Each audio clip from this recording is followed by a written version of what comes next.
ஹalleluya ஹalleluya ஹalleluya. கர்த்தருடைய பரிசுத்த நாமத்திற்கு மகிமையும் ஸ்தோத்திரம் உண்டாவதாக. திரும்பவும் ஒரு பரிசுத்த ஆராதனை செய்யக்கூடிய பாக்கியம் எனக்கும் உங்களுக்கும் உண்டாயிருந்தமைக்காக ஆண்டவருக்கு நான் இன்னும் அதிகமாக ஸ்தோத்திரம் செலுத்துகிறேன். பாடுகள் மத்தியிலும் பரமனை பாடி மகிழ்ந்தார்கள் என்று சொல்லி பக்தியோட அனுபவங்களை பார்க்கிறோம். எனக்கு உங்களுக்கு கூட பாடுகள் உண்டாயிருக்கலாம், பலவீனங்கள் உண்டாயிருக்கலாம். அந்த பாடுகள் மத்தியிலும் பாடுகள் மத்தியிலும் நம்முடைய இறைவனாகிய தேவனை ஆராதித்து அவருடைய பலத்தை நாம் சுவீகரித்துக் கொள்ள தேவனாய் கர்த்தர் தாமே எனக்கு உங்களுக்கு கூட கிருபை செய்ததற்காக என் ஆண்டவரை நானும் ஸ்தோத்திரிக்கிறேன். தேவனுடைய பிள்ளைகளுக்கு பாரங்கள் இருக்கலாம், பாரத்தோடு நீங்கள் கடந்து வந்திருக்கலாம். உங்களுடைய பாரங்கள், உங்களுடைய பாடுகள் எங்களுக்கும் பாரங்களும் பாடுகளும் ஆக இருக்கிறது என்பதுதான் கர்த்தருடைய அனுபவமாக தேவனாய் கர்த்தர் நமக்குள் வைத்திருக்கிற காரியமாக இருக்கிறது. ஒரு அவயம் பாடுபட்டால் கூடவே மற்ற அவயங்களும் பாடுபடும் என்று நவேதத்தில் சொல்லப்பட்டிருக்கிறது. உச்சி முதல் உள்ளங்கால் வரைக்கும் சரீரத்தில் எத்தனையோ அவயங்களை தேவனாய் கர்த்தர் தனித்தனியாக உருவாக்கி ஒன்றாக வைத்திருக்கிறார் என்று சொல்லி அறிந்திருக்கிறார். எல்லாம் சேர்ந்துதான் சரீரம் என்று அறிந்திருக்கிறார். கண் இருக்கிறது, காது இருக்கிறது, மூக்கு இருக்கிறது, வாய் இருக்கிறது, தலை இருக்கிறது, கை கால் இருக்கிறது, எல்லா உறுப்புகளும் இருக்கிறது. எல்லாவற்றையும் தேவனாய் கர்த்தர் நேர்த்தியாக படைத்து மனிதனாக உருவாக்கி மனுஷியாக உருவாக்கி தேவனாய் கர்த்தர் என்ன செய்திருக்கிறார், தந்திருக்கிறார் என்று அறிந்திருக்கிறார். எல்லா அவயங்களும் சேர்ந்துதான் ஒரு சரீரம் என்று சொல்லி அறிந்திருக்கிறார். கால் அடிபட்டுட்டா கண்ணீர் வடிக்கிறதை நான் பார்க்கிறோம். எங்கே பாடு உண்டானாலும், எங்கே வலி உண்டானாலும், எங்கே வேதனை உண்டானாலும் முழு சரீரமும் அதற்காக பாடுபடுகிறது என்று சொல்லி நாம் இருந்திருக்கிறோம். கால் அடிபட்டுட்டுன்னா கை போய் உடனே அந்த இடத்துல என்ன தடவி கொடுக்கிறது, அல்ல ரத்தம் வந்துட்டுன்னா அந்த இடத்துல போய் அது ஃபர்ஸ்ட் எய்ட் செய்து உதவி செய்கிறது, மூளை வேலை செய்கிறது, எப்படி அந்த பகுதியை பாதுகாக்கிறது என்று சொல்லி அது ஒவ்வொன்றும் ஒரே நேரத்தில் அது ஒன்றாய் ஒரு இடத்துல குவிந்து வந்து நிற்கிறது என்று சொல்லி அறிந்திருக்கிறோம். அப்படி போல சபை என்பது ஒரு சரீரமா இருக்கிறது. சரீரத்துல ஊழியக்காரன் தேவனுடைய பிள்ளைகளாக நாம் இருக்கிறோம். ஒருவருக்கு ஒரு குறைவு, ஒரு பாடு, ஒரு பிளவினம், ஒரு காரியம் என்று சொன்னால் அது ஊழியக்காரர்களையும் அது அதிகமாக பாதிக்கிற ஒன்றாக இருக்கிறது. அல்லது உண்மையாக சபையை நேசிக்கிற ஒவ்வொரு பிள்ளைகளுக்கும் அது ஒரு பாரமான ஒரு காரியமாக இருக்கிறது என்பதை நாங்கள் அனுபவத்தில் காண்கிறோம். அதற்காக என் தேவனாய் கர்த்தருக்கு நான் அதிகமாக நான் என்ன செய்கிறேன், நான் ஸ்தோத்திரம் செலுத்துகிறேன். அதனுடைய நான் தேவனுடைய பிள்ளைகளை நாங்களும் உங்களோடு கூட சேர்ந்து நல்லதா இருந்தாலும் கெட்டதா இருந்தாலும் அதை நாங்களும் அனுபவிக்கிறவர்களாக, அந்த அனுபவம் உள்ளவர்களாக எங்களையும் தேவனாய் கர்த்தர் வைத்திருக்கிறவர்களுக்காக நான் என் ஆண்டவருக்கு நான் ஸ்தோத்திரம் செலுத்துகிறேன். அப்படி தேவனுடைய பிள்ளைகளுக்கு சில பலவீனங்கள், பாடுகள், பிரச்சனைகள் உண்டு என்று நாங்கள் அறிந்திருக்கிறபடினால அவர்களுக்காக எங்களுக்கு இருக்கிற பலத்தோடு கூட கர்த்தர் எங்களுக்குள்ளும் அப்படி ஒரு ஆவியை தந்திருக்கிறபடினால அவர்களுக்காக நாங்கள் கடந்த நாட்களில் பிரயாசப்பட்டது மாத்திரமல்ல, நாங்கள் ஒவ்வொரு மணித்துளிகளும் ஒவ்வொரு நிமிஷமும் அதே சிந்தையாக நாங்கள் இருந்து அவர்களுக்காக நாங்கள் தனி ஜபங்களிலும் எல்லா ஜபங்களிலும் நாங்கள் தீவிரமாக நாங்கள் ஜபம் பண்ணினவர்களாக மாத்திரமல்ல, நாங்களும் அந்த பாரத்தில் பங்கு பெற்றவர்களாக நாங்களும் பாரத்தோடு கூட அவர்களுக்கு நிமித்தம் நாங்களும் பாரத்தோடு கூட இருந்த நேரங்களும் சமயங்களும் உண்டு. உங்களுக்காக நாங்களும் பாரமாக இருக்கிறோம். ஹல்லேலூயா. அப்படி ஒரு இணைப்பை, ஒரு பிணைப்பை தேவனாய் கர்த்தர் நம்முடைய சபையில தேவனாய் கர்த்தர் வைத்திருக்கிறபடினாலே என் தேவனாய் கர்த்தருக்கு நான் ஸ்தோத்திரம் செலுத்துகிறேன். இப்படி நான் நேற்றைய காலத்தில் கூட பிள்ளைகளுடைய காரியங்களாக தேவ சமூகத்துக்கு வருகிற தேவனுடைய பிள்ளைகளுடைய குறைவுகளுக்காக, பலவீனங்களுக்காக நான் தேவ சமூகத்தில் மிகுந்த பாரத்தோடு கூட நான் ஜெபித்து நான் தேவ சமூகத்தில் நான் காத்திருந்தது உண்டு. அவைகளோடு கூட என்னுடைய ஆவிக்குரிய கடமைகளும் உண்டாயிருக்கிறது. நாளைக்கு இந்த பரிசுத்த ஆராதனை செய்ய வேண்டுமே, இந்த பரிசுத்த ஆராதனை செய்கிறது மாத்திரமல்ல, இந்த பரிசுத்த ஆராதனை எந்த தொய்வும் இல்லாமல் கர்த்தருக்கு முன்பாக குறைவில்லாமல் அந்த ஆராதனை ஆசீர்வாதமாக நடத்தி தர வேண்டிய பொறுப்பும் எமக்கு உண்டாயிருக்கிறது. நல்ல வார்த்தைகளை கர்த்தர் தர வேண்டுமே என்று சொல்லி நான் என் தேவனுடைய சன்னிதானத்தில் நான் ராக்காலத்தில் காத்திருந்து விட்டு தொடர்ந்து நீண்ட நேரம் ஜெபம் பண்ணி விட்டு நான் படுக்கைக்கு கடந்து போனேன். பின்னிரவுல சுமார் 3:30 மணி இருக்கும். எனக்கு அப்படியே திரும்பவும் விழிப்பு உண்டாகிவிட்டது.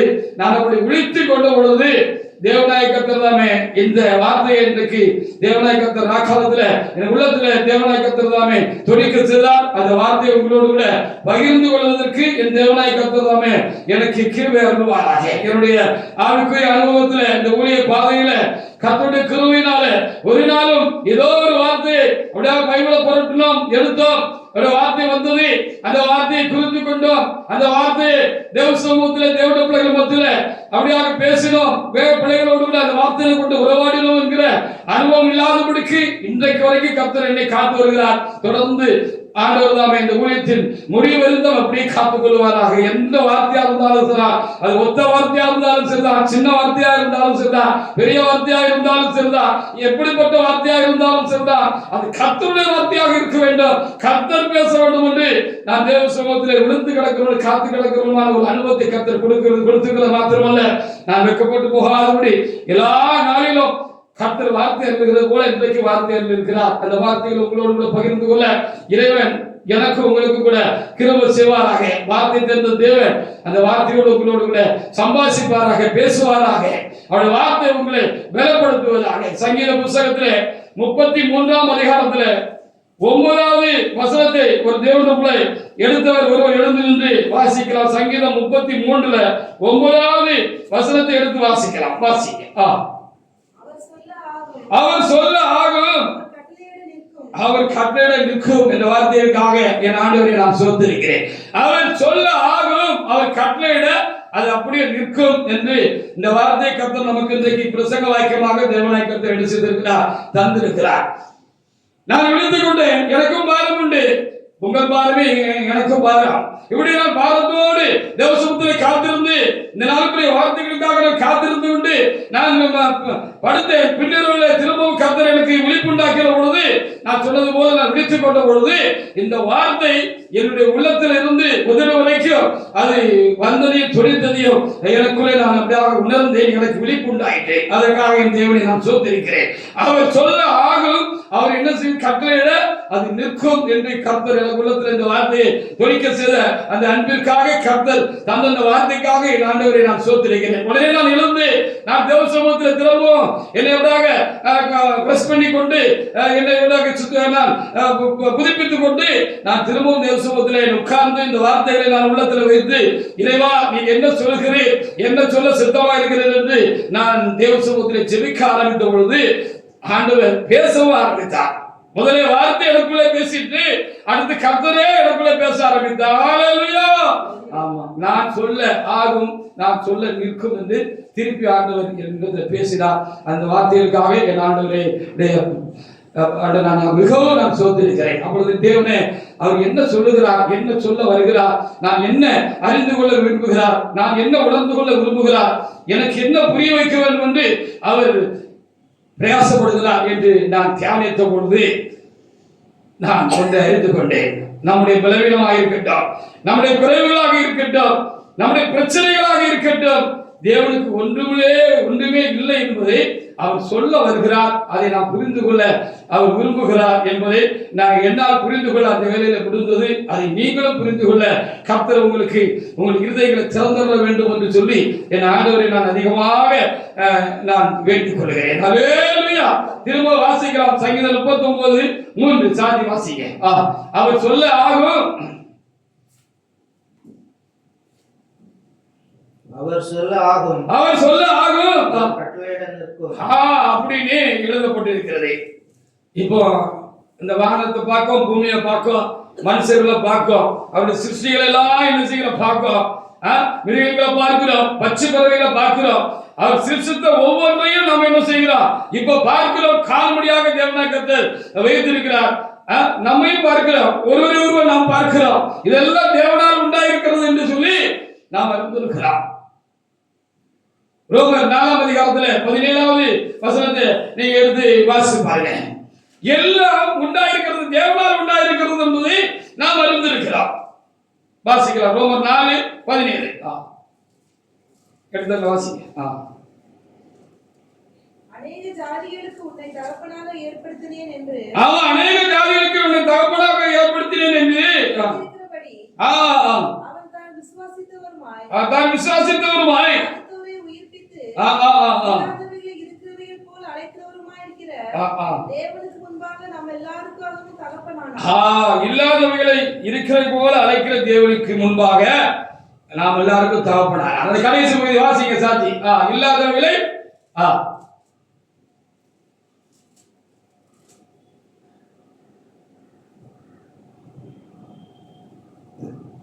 இல்லாதவைகளை இருக்கிறது போல் அழைக்கிறவருமா இருக்கிற தேவனுக்கு.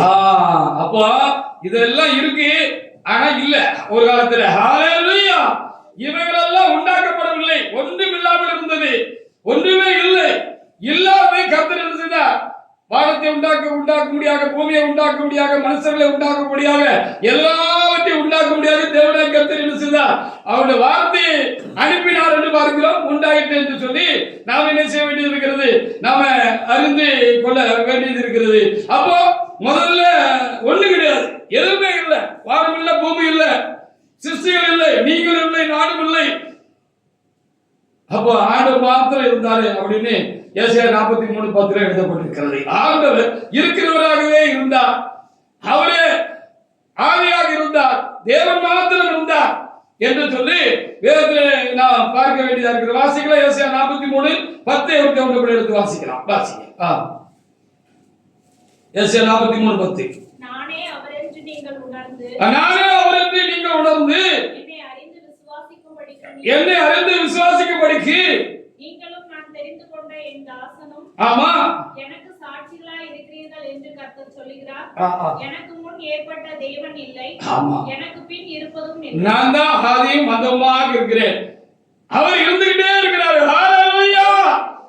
அவர் இருக்கிறவராகவே இருக்கிறார் என்று ஆண்டவர் தரிசனமானார் என்று பக்தர்களுக்கு நாம் அறிந்திருக்கிறார். அவர் இருந்துகிட்டே இருக்கிறாரு. இந்த வானம் உண்டாகிறதுக்கு முன்னால, இந்த பூமி உண்டாகிறதுக்கு முன்னால, நானே நீங்களும் உண்டாகிறதுக்கு முன்னாக வானம் மாத்திரமல்ல, வானாதி வானங்கள் கொல்லப்பட்டாத தேவன் என்று சொல்லி சொல்லப்பட்டிருக்கிறது. இந்த வானம் மட்டுமல்ல, 7 வானங்கள் இருக்கிறதா? 7 வானங்கள்ல எத்தனையோ விதமான சிருஷ்டிகள் இருக்கிறதா? இந்த பூமியை போல, இந்த நட்சத்திரங்களை போல, இந்த சந்திரனை போல எத்தனையோ காரியங்கள் உண்டாயிருக்கிறதா? எல்லாம் தேவன் படைத்ததாக இருக்கிறது. அது வார்த்தை சொன்னார், எல்லாம் உண்டாயிற்று அப்படின்னு சொல்லி நம்ம என்ன செய்ய முடிகிறது? பார்க்க முடிகிறது. வெளிப்படுத்தல் 1ஆம் அதிகாரத்துல 8வது வசனத்தை ஒரு தோட்டத்தில் எடுத்து வாசித்து பாருங்க. அப்படியானால் இந்த கர்த்தர் தான் என்ன சொல்லுகிறார்? ஒன்றுமில்லாமல் இருந்து எல்லாவற்றையும் உருவாக்குற தேவன், இல்லாதவர்களை இருக்கிறது போல வா என்று அழைத்து இவ்வளவு காரியங்களை உண்டு பண்ண தேவன் தான் இன்றைக்கு உங்களை என்னையும் பார்த்து சொல்லுகிறார். ஆண்டவர் சொல்லுகிறார் சங்கீதம் 33:9 அவர் சொல்ல ஆகும், அவர் கட்டளையிட நிற்கும் என்று சொல்லுகிறார். வாசிக்கலாம். இருக்கிறவரும் இருந்தவரும் வருகிறவருமாகிய சர்வ வல்லமையுள்ள கர்த்தர், நான் அல்பாவும் ஒமேகாவும் ஆதி அந்தமுமாய் இருக்கிறவரும் இருந்தவரும் வருகிறவருமாய் கர்த்தர், நான் அல்பாவும் ஒமேகாவும், நான் ஆதியும் அந்தமுமாக இருக்கிறேன் என்று சொன்னாங்க. அப்போ ஆண்டவர் இருந்துகிட்டே இருக்கிறாரு. சிருஷ்டிகள் அவரால் உண்டாயிற்று. உலகிய பூமி அவர் உண்டாக்கி இருக்கிறாரு. இந்த வானத்தை உண்டாக்கி இருக்கிறாரு. இந்த வானத்துல இன்னும் என்னெல்லாம் இருக்கு அப்படின்னு சொல்லி இன்னும் முழுசா இந்த மனுஷ சமுதாயத்தினால, இந்த விஞ்ஞானிகளால இன்னும் தீர்க்கமாக வரையறுக்க முடியல. நேற்று ஒன்று சொல்றாங்க, இன்றைக்கு ஒன்று சொல்றாங்க. அதை அறிந்து கொள்ளக்கூடிய அந்த ஞானம் இன்னும் மனிதனுக்கு இன்னும் பூர்ணமாக உண்டாகவில்லை என்று சொல்லி அறிந்திருக்கிறோம். பூமி அந்த இடத்துல தொங்கிக்கிட்டு இருக்கு, அது சுத்திக்கிட்டு இருக்கு, அது நிக்கி. ஹalleluya. சுத்திக்கிட்டு இருக்கிற உலகத்துல நம்மளும் இருக்கோம். ஹalleluya. நமக்கு வீடு இருக்கு, வாசல் இருக்கு, கட்டி வச்சிருக்கிறோம், எல்லாம் நிக்கி. இப்படி ஒரு நிலையான ஒரு காரியத்தை தேவனாய் கர்த்தர் என்ன செய்திருக்கிறார்? தன்னுடைய வார்த்தையினாலே ஆண்டவர் என்ன செய்திருக்கிறார்? உருவாக்கி படைத்து வைத்திருக்கிறார். மனிதனால் நம்மை விசேஷமாக கர்த்தர் என்ன செய்திருக்கிறார்? படைச்சிருக்கிறார் அப்படின்னு சொல்லி நம்ம பார்க்க முடிகிறது. நெகேமியா புத்தகத்துல 9ஆம் அதிகாரத்துல 6வது வசனத்துல அந்த நெகேமியா தேவனை குறித்து நினைத்து பார்த்து நினைவு கூர்ந்து என்ன ஆண்டவர் நோக்கி சொன்னாரு அப்படின்னு சொல்லி நம்ம பார்க்க வேண்டியது ரொம்ப அவசியமா இருக்கிறது. நெகேமியா புத்தகத்துல 9:6 ஒரு தேவனுடைய பிள்ளை எடுத்து வாசிக்கலாம்.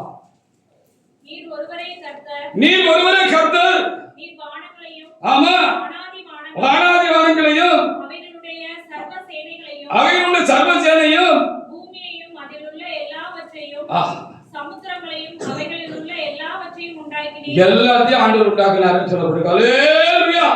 அவைகள் எல்லாம் அவர் சொல்லுக்கு அப்படியே நிக்கி கட்டுப்படுது. அவர் சொன்னபடி அது தம்முடைய வேலையை சரியா இன்னைக்கு வரைக்கும் செஞ்சுக்கிட்டு இருக்கு. அதனால நம்ம அந்த பூமியில நம்ம கூடாரத்தில் நம்ம சமாதானமாக இருக்கோம். அப்பப்போ பூமி குலுங்கு, ரொம்ப குலுங்கிச்சுன்னு வைங்க, மொத்தமா குலுங்கிச்சுன்னு வைங்க, இங்க பூமி எரிச்சு வர மாதிரி குலுங்குச்சுன்னா நம்ம சமாதானமா இருக்க முடியுமா? நம்ம சமாதானமா இருக்க முடியாது. ஆனா அப்படினால் அவர் இன்னைக்கு சொல்லப்பட்ட வார்த்தை அவர் சொன்னார், உண்டாக கடவுள் என்று சொன்னார், பூமி உண்டாயிற்று, உண்டாக கடவுள் என்று சொன்னார், சூரியன் உண்டாயிற்று, உண்டாக கடவுள் என்று சொன்னார், எல்லாம் உண்டாயிற்று என்று சொல்லி நம்ம பார்க்கலாம். ஆனால் அந்த கர்த்தர் தான் இன்றைக்கு நமக்கு என்ன சொல்கிறார் சொன்னார், நான் சொல்ல ஆகும், நான் கட்டளையிட நிற்கும் அப்படின்னு கர்த்தர் நமக்கு சொல்லுகிறார். ஆனால் அப்படின்னா தேவனுடைய பிள்ளைகளே, நீங்கள் பலவீனத்தோடு வந்திருக்கலாம், குறைவுகளோடு வந்திருக்கலாம், உங்களுக்கு மனப்போராட்டங்கள் இருக்கலாம், குடும்பங்கள்ல பிரச்சனைகள் இருக்கலாம், காரியங்கள் இருக்கலாம். இதெல்லாம் அவருக்கு நம்ம வழியில வார்த்தையில சொல்றாங்க, இந்த காலத்துல சொல்ற சுச்சுப்பி ஒண்ணுமே இல்லை அப்படின்னு சொல்லி அர்த்தம். ஹல்லேலூயா. ஒண்ணு கிடையாது. இவ்வளவு பெரிய காரியங்களை உருவாக்கி ஆண்டு நடத்தி கொண்டிருக்கிற கர்த்தருக்கு அவர் சொல்லுங்க, இந்த பூமியும் வானமும் வானாதி வானங்களும் அவையில் உள்ள ஒவ்வொரு சிருஷ்டியும் கட்டுப்பட்டு நிற்கிறது என்று சொன்னால், அவர் சொன்னதை செய்கிறது என்று சொன்னால், சொன்னபடி அது ஆகிறது என்று சொன்னால், அந்த கர்த்தருக்கு நம்முடைய காரியம்லாம் ஒண்ணுமே கிடையாது. ஹல்லேலூயா. அதான் கர்த்தர் சொல்றார், ஒண்ணு இல்லை அப்படிங்கிறதா ஆண்டவர் நமக்கு சொல்லுகிற நம்பிக்கை ஊட்டும்படியான ஒரு நல்ல வார்த்தையாக நான் பார்க்கிறேன். நீங்களும் அதை ஆகிற உணர்வீர்கள் என்று நான் நம்புகிறேன். கர்த்தர் அதை உங்களுக்குள்ளும் உண்டாக்குவார். எபிரேயர் புத்தகத்துல 11ஆம் அதிகாரத்துல 3வது வார்த்தை என்ன சொல்லுது பாருங்க. அவருடைய வார்த்தைக்கு வல்லமை உண்டு. ஹல்லேலூயா. ஆண்டவருடைய வார்த்தைக்கு வல்லமை உண்டு. அதனாலதான் அவர் சொன்னபடி எல்லாம் ஆகிறது. அவர் சொன்னா கட்டளையிட்டா எல்லாம் அப்படியே நிற்கிறது என்று சொல்லி நாம் அறிய வேண்டியதா இருக்கிறது. பூமியை உண்டாக்கி தொங்கு அந்த இடத்துல அப்படி நின்றுகிட்டு இருக்கு. எத்தனை கோடி ஆயிடாச்சுன்னு இன்னும் மனுஷர்களால என்ன செய்ய முடியல, அதை இன்னும் சரியா கணிக்க முடியல அப்படின்னு சொல்லி பார்க்கிறோம். வானம் இடிஞ்சு விடல, வானமே இடிஞ்சு விடல, நம்ம காரியம் இடிஞ்சு நம்ம மேல வந்துட போது கண்டிப்பா விடாது. அந்த விசுவாசத்தின் நம்பிக்கையும் கர்த்தர் நம்மளே இந்த நாளில பெருக செய்வாராக. வாசிக்கலாம், வாசிங்க. எபிரேயர் 11:3.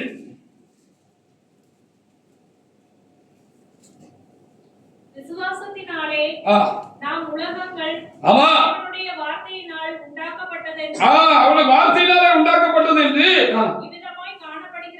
இவ்விதமாய் காணப்படுகிறவைகள் தோன்றப்படுகிறவைகளாலே உண்டாகவில்லை என்றும் அறிந்திருக்கிறோம்.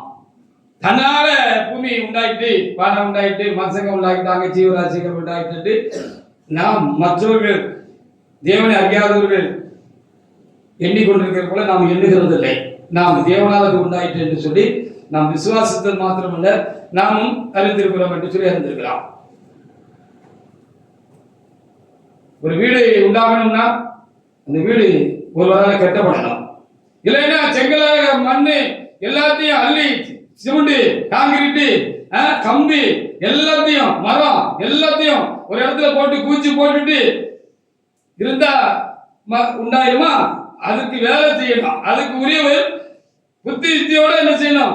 அதுக்கு அந்த அறிவு உள்ளவங்க அதுக்காக பலரும் பிரயாசப்பட்டால்தான் ஒரு வீடோ அல்லது இந்த மாதிரி ஆலயமோ ஏதோ ஒன்று உருவாகிறது என்று சொல்லி பார்க்கிறார். இன்றைக்கு அஞ்ஞானிகள் என்ன சொல்கிறார்கள்? தேவனை அறியாதவர்கள் என்று சொல்கிறார்கள் என்று சொன்னா, ஒன்றிலிருந்து ஒன்று அப்படியே உண்டாயிற்று. சூரியன் உண்டாயிட்டு, சூரியன் இருந்து ஒரு வெடிப்பு உண்டாயிட்டு, அந்த வெடிப்பு அப்படியே கோடிக்கணக்கான ஆண்டுகள் அப்படி இருந்து அது பூமி ஆயிட்டு, அப்படி ஆயிட்டு, இப்படி ஆயிட்டு அப்படி சொல்லுறாங்க. சரி, அந்த சூரியன் எப்படி வந்துச்சு கேட்டா சொல்ல தெரியாது. ஹல்லேலூயா. நான் விசுவாசிக்கிறோம், அந்த வார்த்தையின்படி நான் விசுவாசிக்கிறேன். வாசிக்கலாம் பாப்பா. 3 சாதி வாசிங்க. விசுவாசத்தினாலே உலகங்கள் தேவனுடைய வார்த்தையால் உண்டாக்கப்பட்டது என்றும் உண்டாக்கப்பட்டது என்றும் விதமாய் காணப்படுகிறவைகள் தோன்றப்படுகிறவைகளாலே உண்டாக்கப்படவில்லை என்று அறிந்திருக்கிறோம் அப்படின்னு சொல்லப்பட்டிருக்கிறது. அதற்காக இதெல்லாம் செய்யற எனக்கு உங்களுடைய சின்ன சின்ன பிரச்சனைய, சின்ன சின்ன பலவீனங்களை மாறி போகட்டும், அப்படியே ஆகட்டும்னு சொல்றதுக்கு எவ்வளவு நேரம் ஆகும்னு கர்த்தர் என்கிட்ட பேசினதாக நான் உணர்ந்தேன். இப்போ உங்ககிட்ட பேசுறாரு, நீங்க உணரணுங்கிறது தான் ஒரு காரியமா இருக்கிறது. ஹல்லேலூயா. இவ்வளவு பெரிய ஆண்டவரப்பா, அவருக்கு இது லேசான காரியம் காரியமே இல்ல. நமக்கு ஏதாவது பெரியசா இருக்கு, பிரச்சனையா இருக்கு, பலவீனமா இருக்கு, பாரமா இருக்கு, வருத்தமா இருக்கு, கவலையா இருக்கு, கண்ணீரா இருக்கு. அவருக்கு காரியமே இல்லைங்கிறது கர்த்தர் இன்னைக்கு நமக்கு சொல்லுகிற ஒரு காரியமா இருக்கிறது. ஹல்லேலூயா. காரியமே இல்ல அவருக்கு பிரச்சனை இல்ல. நமக்கு அது பிரச்சனை, அவருக்கு பிரச்சனையே கிடையாது. அது பிரச்சனையே கிடையாது, காரியமே இல்ல. வார்த்தை கர்த்தர் சங்கீதம் 33:9 எனக்குள்ள தொனிக்கிறது. வாய் வரைக்கும் அந்த வார்த்தை வந்ததை நான் அப்படியாக உணர்ந்து கொண்டேன். நான் விழித்துக் கொண்டேன். நான் படுக்கையில் இருந்தேன். உள்ளே நான் நினைக்கவே இல்லை. அப்படி இந்த வார்த்தையை கர்த்தர் சொல்ல பொழுது நான் திரும்ப எழுந்து உட்கார்ந்த பொழுது ஆண்டவர் மறுபடியும் என்ன செஞ்சாரு, அவரு பேசுறத நான் கேட்க முடிஞ்சிச்சு. நான் சொல்ல ஆகும் என்று பேசினார். அவர் சொல்ல ஆகும் என்ற வார்த்தையை அவர் திரும்ப நான் சொல்ல ஆகும், நான் கர்த்தரிடம் நிற்கும் மகனே என்று என்னோட பேசுகிறதை நான் கேட்டேன். ஹல்லேலூயா. நமக்கு பிரச்சனையா இருக்கிறது அவருக்கு பிரச்சனை இல்லை. நமக்கு பாரமா இருக்கிறது அவருக்கு பாரமா இல்லை. நம்ம பலவீனங்கள் எல்லாம் அவருக்கு ஒண்ணுமே இல்லை அப்படின்னு அறிஞ்சுக்கிட்டேன். அவன் பூமி உண்டாகிறது என்று சொன்னார். அவர் சொன்னபடியே ஆயிட்டு, ஆகும் என்று சொன்னபடியே ஆயிட்டு. ஹல்லேலூயா. பூமி அப்படியே அங்கிருந்து நிற்கணும்னாரு. சூரியனுக்கு ஒரு பாதையை உண்டாக்கினாரு, பூமிக்கு ஒரு பாதையை உண்டாக்கினாரு, நிலவுக்கு ஒரு பாதையை உண்டாக்கினாரு. ஹல்லேலூயா. நட்சத்திரங்களுக்கு ஒவ்வொரு பாதையை உண்டாக்கினாரு. எல்லாம் அந்தந்த இடத்துல இருந்து அதனது வேலையை கோடிக்கணக்கான ஆண்டுகளாக செய்யப்பட்டிருக்கிறது. இந்த கலையை சிருஷ்டி மனுஷன், கடைசியா சிருஷ்டித்தது மனுஷன் தான். ஏறக்குறைய 6000 ஆண்டுகள் தாண்டி ஓடிக்கிட்டு இருக்கு அப்படின்னு சொல்லி பைபிளை வச்சு கணக்கு வச்சிருக்கிறாங்க. அது அவனுடைய ஆயுஷ் நாட்கள் இருந்து இன்றைக்கு வரைக்கும் கணக்கு வச்சிருக்கோம். 6000 ஆண்டு தாண்டி போய்கிட்டு இருக்குன்னு சொல்றாங்க. இந்த 6000 ஆண்டுகளாக பூமியில படைக்கப்பட்ட இந்த மனுஷனுடைய காரியம் அவருக்கு காரியமே இல்லை என்று நாம் அறிய வேண்டும் என்று சொல்லி கர்த்தர் இந்த வார்த்தைகளை தருகிறார் என்று சொல்லி நான் என்ன செய்கிறேன், எண்ணுகிறேன். சங்கீதம் 104:9 என்ன சொல்லுது பாருங்க. அப்ப நிக்கு நிலையா நிக்கு ஆகட்டும்னா அது ஆகுது. நமக்கும் அவரு மட்டும் மிஞ்சி வராதே நில்லு அப்படின்னு சொன்னா நம்ம பிரச்சனை எல்லாம் அப்படி தூரத்துல நின்றுடும் அப்படின்னு நம்ம உணர வேண்டியதாக இருக்கிறது. அப்படியே இந்த வியாதி நீங்க போகட்டும், இந்த பலவீனம் நீங்க போகட்டும், உனக்கு சுகம் உண்டாகட்டும்னு அவர் வார்த்தை சொல்லுவார் அப்படின்னா, உன்னுடைய குலம் மாறட்டும்னு கர்த்தர் சொல்லுவார் அப்படின்னு சொன்னா இந்த வரையில அங்க ஒரு அற்புதம் நடக்கும். அந்த அது என்னால ஆகும், நான் சொல்ல நிற்கும் அப்படின்னு சொல்லி ஆண்டவர் நமக்கு இன்றைக்கு சொல்லுகிற வார்த்தையாக இருக்கிறது, கர்த்தருடைய வார்த்தையாக இருக்கிறது. வாசிங்க சங்கீதம் 104:9. அவைகள் திரும்ப வந்து பூமியை மூடிக்கொள்ளாத, அவைகள் திரும்ப வந்து பூமியை மூடிக்கொள்ளாதபடிக்கு எல்லை அவைகளுக்கு ஏற்படுத்தினீர். ஆமா, நீதிமொழி 8:29-30 கூட நம்ம சேர்த்து வாசித்து பார்க்கலாம். எவைகளுக்கு பூமி ஒழுங்கின்மை வறுமையுமா இருந்தது, தேவாலயம் சலத்தின் மேல் அசைவாடி கொண்டிருந்தார், பூமிய ஜலம் மூடி இருந்தது, வெட்டாந்தரம் இல்லாமல் இருந்தது. அப்படி கர்த்தர் என்ன செய்தார், அதை ஒழுங்குபடுத்தும்படியாக கர்த்தர் சித்தம் கொண்டாரு. பூமியை மூடி இருக்க தண்ணி எல்லாம் ஒரு சைடா போட்டோம், வெட்டாந்தரம் உண்டாகட்டும்னாரு. அது சேர்ந்த ஜலத்துக்கு சமுத்திரம்னு பேர் விட்டாங்க. அதைத்தான் இங்க எழுதப்பட்டிருக்கிறது என்று சொல்லி பார்க்கிறோம். வாசி பார்க்க பாப்போம் அடுத்த வசனத்தை. சமுத்திரம் தன் கரை விட்டு மீறாதபடிக்கு, சமுத்திரம் தன் கரையை விட்டு நீங்காதபடிக்கு அதற்கு எல்லையை கட்டளையிட்டு பூமியின் அஸ்திபாரங்களை நிலைப்படுத்துகிறோம். நான் செல்லப்பிள்ளையாக அவருடைய சமூகத்தில் இருந்தேன் என்று சொல்லி அங்கே என்ன செய்யப்பட்டிருக்கிறது, மின் மட்டும் நெல் மிஞ்சி வராதுன்னு ஆண்டவர் சொல்லி வச்சிருக்கிறார் சொல்லப்பட்டிருக்கு. அல்லேலூயா. ஒரு அறிவியல் உண்மை என்ன தெரியுமா, இப்ப நீங்க உட்கார்ந்து இருக்கிற இடம் தான் வெட்டாந்திர பூமின்னு வச்சுக்கீங்களேன், நான் நிற்கிற இடம் தான் சமுத்திரம்னு வச்சுக்காங்க. இங்க தண்ணி ஊத்துனா இப்போ சட்டப்படி என்ன செய்யணும், இங்க தண்ணி ஊத்துனா என்ன செய்யணும், இப்படி ஸ்லோப்பா இருக்குன்னு வச்சுக்கோங்க. நான் நிற்கிற இடம், நீ இருக்கிற இடம் தான் வெட்டாந்தர பூமி. மனுஷர் வாழும்படியாக தேவனாகிய வெட்டாந்தரை உண்டாக்கினார் மிருகங்களுக்கு சொல்லி சொல்லலாம, காட்டையும் நாட்டையும் வீட்டையும் ஆண்டவர் பூமியில ஒழுங்குபடுத்தி வைத்தார்னு வச்சுக்கோங்க. அப்ப அது பள்ளமா இருக்கு, இது ஸ்லோப்பா மேடா இருக்குன்னு வச்சுக்கோங்களேன். இங்க தண்ணி ஊற்றி விட்டா என்ன செய்யணும், அது இங்க நிக்காது, இங்க வரணும். ஆனா இங்க நிக்கி, அதான் நீங்க அதை பார்க்க வேண்டியது. தரமட்டத்தை விட கடல் மட்டம் எத்தனையோ அடி உயரமா இருக்குன்னு சொல்லி விஞ்ஞானிகள் அறிந்திருக்கிறாங்க. அதனாலதான் நம்ம கடற்கரையில இருந்து பார்த்தோம்னா பார்த்திருக்கீங்களா, கடற்கரையில நின்று பார்த்த அனுபவம் உங்களுக்கு இருக்கா? அந்த தண்ணி அப்படி மேல உயரமா தூரத்துல அப்படி முட்டிக்கிட்டு நிக்கிற மாதிரி தெரியும். ஆனா தண்ணி வெளியே வரல, இம்மட்டு மிஞ்சி வராது. அப்ப ஆண்டவர் சொல்லு கேட்டு பள்ளமா இருக்கிற பூமிக்கு மேல மேடா இருக்கிற தண்ணியே வராம இருக்கும் போது அவரு ஒண்ணு சொன்னா அது நடக்காமல போயிடும். எப்ப சொல்லுவாருன்னு தெரியல, பிரச்சனையா வேணா வச்சுக்கலாம். ஹல்லேலூயா. என் தேவனே, என்னோட பிரச்சனை எப்போ தீரும்? என்னோட குறைவு எப்போ மாறும்? என்னோட பலவீனம் எப்போ மாறும்? அது ஏன் இன்னும் என்ன வருத்திகள் இருக்கு? அது ஏன் நாள் கணக்காக, வாரக்கணக்காக, ஏதாவது வருஷங்களுக்காக அந்த காரியம் என்ன ஏன் வருத்திகள் இருக்கு அப்படின்னு நம்ம தேவனத்துல கேட்கலாம் ஒழிய, ஆனா அவருக்கு அது ஒரு காரியம் இல்லை அப்படின்னு ஆண்டவர் சொல்வதற்காக இதெல்லாம் எனக்கு கண்ணு முன்னால ஆண்டவர் கொண்டு வந்தாரு. எனக்குள்ள கர்த்தர் இந்த காரியங்கள் எல்லாம் பேசினாரு. அதை உங்களோடு கூட பகிர்ந்து கொள்ள கர்த்தர் உதவி செய்து கொண்டிருக்கிறதுக்காக என் ஆண்டவருக்கு நான் ஸ்தோத்திரம் செலுத்துகிறேன். ஹல்லேலூயா. அப்போ அவர் சொன்னார்னா கண்டிப்பா நடக்கும், நில்லுன்னா அது நிற்கும் அப்படின்னு இங்க பார்க்க வேண்டியிருக்கிறது. இந்த வார்த்தைகளின்படி செய்ய ஆண்டவர் நமக்கு உதவி செய்வாராக. நமக்குள்ள இந்த வார்த்தைகள் நம்முடைய வாழ்க்கையில அது பலன் செய்யட்டும், அது கிரியை செய்யட்டும், அவர்களால் அது நமக்கு ஆகட்டும் என்று சொல்லி நாம் தேவனத்துல நம் இதயங்களை திருப்பி நாம் இன்னும் தேவனை நோக்கி பார்க்க வேண்டிய நேரமும் காலமாக இருக்கிறது. ஏன் இன்னைக்கே அதை செய்யலாம்? அல்லேலூயா. ஏன் இன்னைக்கே செய்யலாம், இந்த வேலையில செய்யலாம், இந்த இடத்துல செய்யலாம், இந்த ஆராதனை கர்த்தர் செய்யலாம். ஒரு பலத்த கிரியை உங்களுக்கு தேவனாகத்தில் நடப்பிக்க ஒரு வல்லமையுள்ளவராக இருக்கிறார்.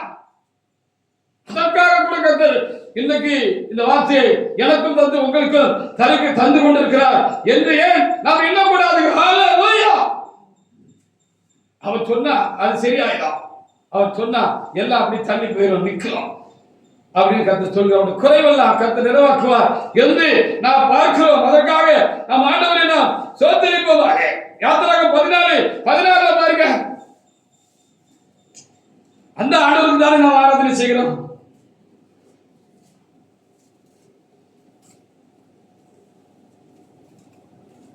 என்ன 14 மோசேயை பார்த்து சொன்னாரு, சமுத்திரம் அடைச்சிக்கிட்டு இருந்துச்சு, பின்னால பயங்கர நெருக்கம், சத்துருக்கள் நெருங்கி வந்துட்டாங்க, தொலைஞ்சோம், அவ்வளவுதான். என்ன எங்கேயும் ஓடி தப்பிக்க முடியாது, இருந்தாலும் சமுத்திரம் பின்னால பார்வோனுடைய படை சூழ்ந்து ஆகிவிட்டது, நம்ம அவ்வளவுதான் தொலைஞ்சோம். அப்படிதான் நம்ம சில வேளையில நினைக்கிற மாதிரி இருக்கு, அது நடக்குன்னு வச்சுக்கோங்களா. அப்ப மோசேயை பார்த்து ஆண்டவர் என்ன சொன்னார் பார்க்கலாம். சமுத்திரத்தை பிளந்து விடுனார், சமுத்திரத்தை ரெண்டா பிளந்துரு அப்படின்னார். கையில இருந்து சமுத்திரத்தை ரெண்டா பிளந்துரு அப்படின்னாரு. அப்படியே ஆயிட்டு, அவர் சொல்ல அப்படியே ஆயிட்டு என்று சொல்லி பார்க்கலாம். வாசிக்கலாம். யாத்திரா 14:16. நீ உன் கோலை வாங்கி உன் கையை சமுத்திரத்தில் நீட்டி சமுத்திரத்தை பிளந்துவிடு. ஆமா.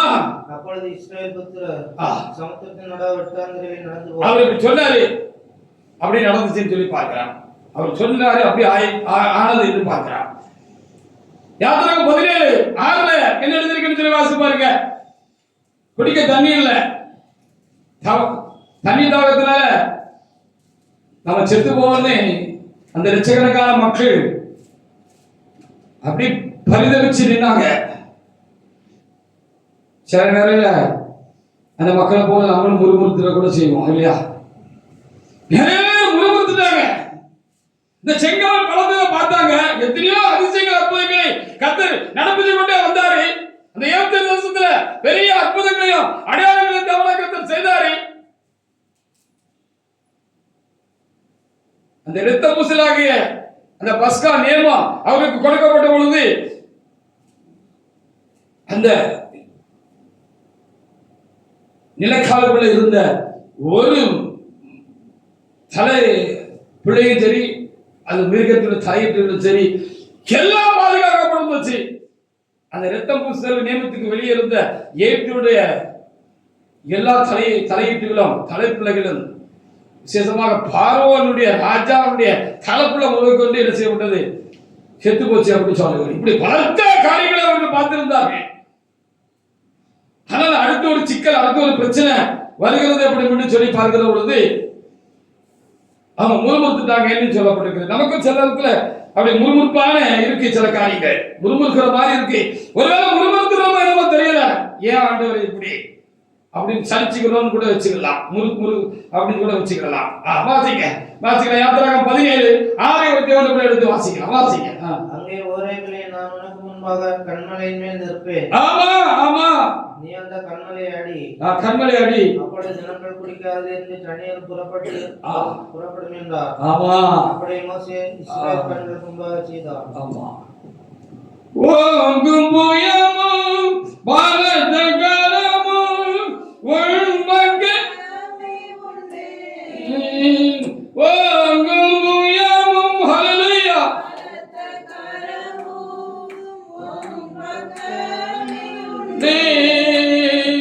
ஆங்கோகிருவை தயவு இரக்கம் தாராளமாயுண்டே. தாங்கோகிருவை தயவு இரக்கம் தாராளமாயுண்டே. இஸ்ரவேல் ஜனமே என்று இடறிட வேண்டாம். யெகோவாவும் தெய்வமானார் ஏதும் பய வேண்டாம். யெகோவாவும் ஹல்லேலூயா ஏதும் பய வேண்டாம். ஆமென். அவர் சொல்லாகும், அவர் கட்டளையிட நிற்கும். அவ பாரு, நிறைய காரியங்களை நம்ம அனுபவத்துல கண்டு வந்தாலும் பிரச்சனைன்னு வருகிற பொழுது அது நம்மளுக்கு ஒரு பாதிப்பு உண்டாக்கிறோம். அப்படிதான் அன்னைக்கு தண்ணியில இருந்தோம்னா அந்த மக்களுக்கு ரொம்ப ஒரு மனப்பிரயாசமா மனம் ரொம்ப பாதிச்சு போச்சு.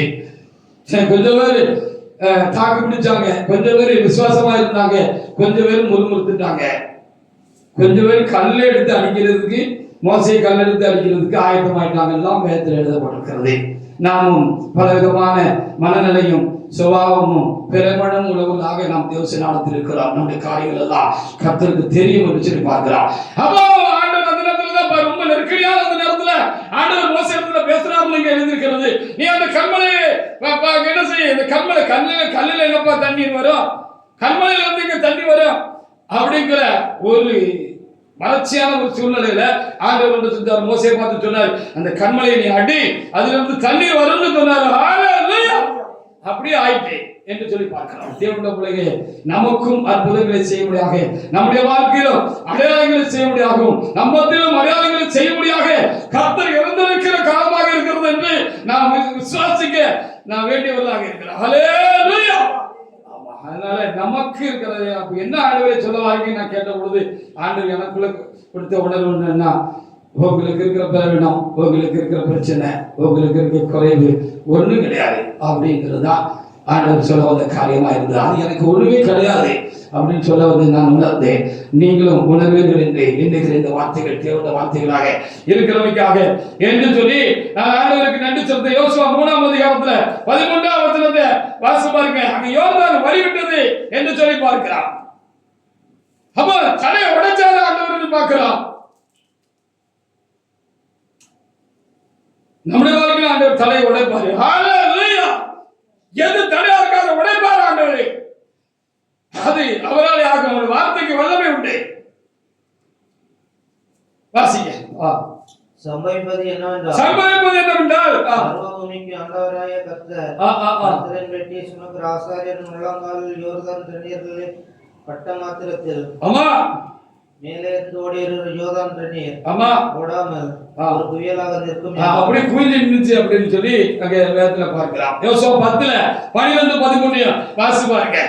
அவர் சொல்ல அப்படியே ஆனது, எல்லா காலங்களிலும் ஆனது. அப்ப இன்னைக்கு ஆகும், எனக்கு ஆகும், உங்களுக்கு ஆகும். அவர் சொல்லணும், அவர் சொல்லுவார். ஹல்லேலூயா. அவர் சொல்லுவார், ஆண்டவரே எனக்கு இப்படி ஒரு பாதிப்பு இருக்கிறது, ஆண்டவரே இப்படி ஒரு பலவீனம் இருக்கிறது, இது ரொம்ப நாளா என்ன வருத்தி கொண்டு இருக்கிறது, என்ன வேதனைப்படுத்தி கொண்டு இருக்கிறது, என்ன வருத்தப்படுத்தி கொண்டு இருக்கிறது. அது சில நேரங்களில் என்ன பலத்துக்கு மிஞ்சின அந்த வலியுடைய மிகுதி, அந்த பாருங்கள் என்ன சில நேரத்துல முறுமுறுக்கு செய்துருமோன்னு நான் அஞ்சுகிறேன் ஆண்டவரே. அந்த நிலைக்கு நான் தள்ளப்பட்டு விட போகக்கூடாது ஆண்டவரே என்கிற ஒரு உணர்வோடு கூட நான் பல வேளைகள்ல நம்முடைய காரியங்களும் தான் நம்ம இருந்திருக்கலாம். ஹல்லேலூயா. வாசிங்க. கர்த்தர் எமோரியரை இஸ்ரவேல் புத்திரருக்கு ஒப்பு கொடுக்கிற அந்நாளிலே ஆமா யோசுவா கர்த்தரை நோக்கி பேசி இன்று இஸ்ரவேலின் கண்களுக்கு முன்பாக சூரியனை கிபியோன் மேலோ ஆமா சந்திரனை அயலான் மேலோ ஆமா அதன் பள்ளத்தாக்கின் மேல் தரித்து நில்லுங்கள். அப்படி நில்லுங்க, அப்படி நில்லுங்கன்னு சொன்ன பொழுது கர்த்தர் நிக்க சொல்லி நிக்கும்னு சொன்னாரு. ஹல்லேலூயா. யோசுவாட்ட கர்த்தர் பேசினாரு, நீ இப்படி ஆயின் மேல சந்திரனும் இந்த இடத்துல அப்படி சூரியனும் அப்படி நிக்கும்படியாக செய்யணும்னு சொல்லி சொன்னாரு.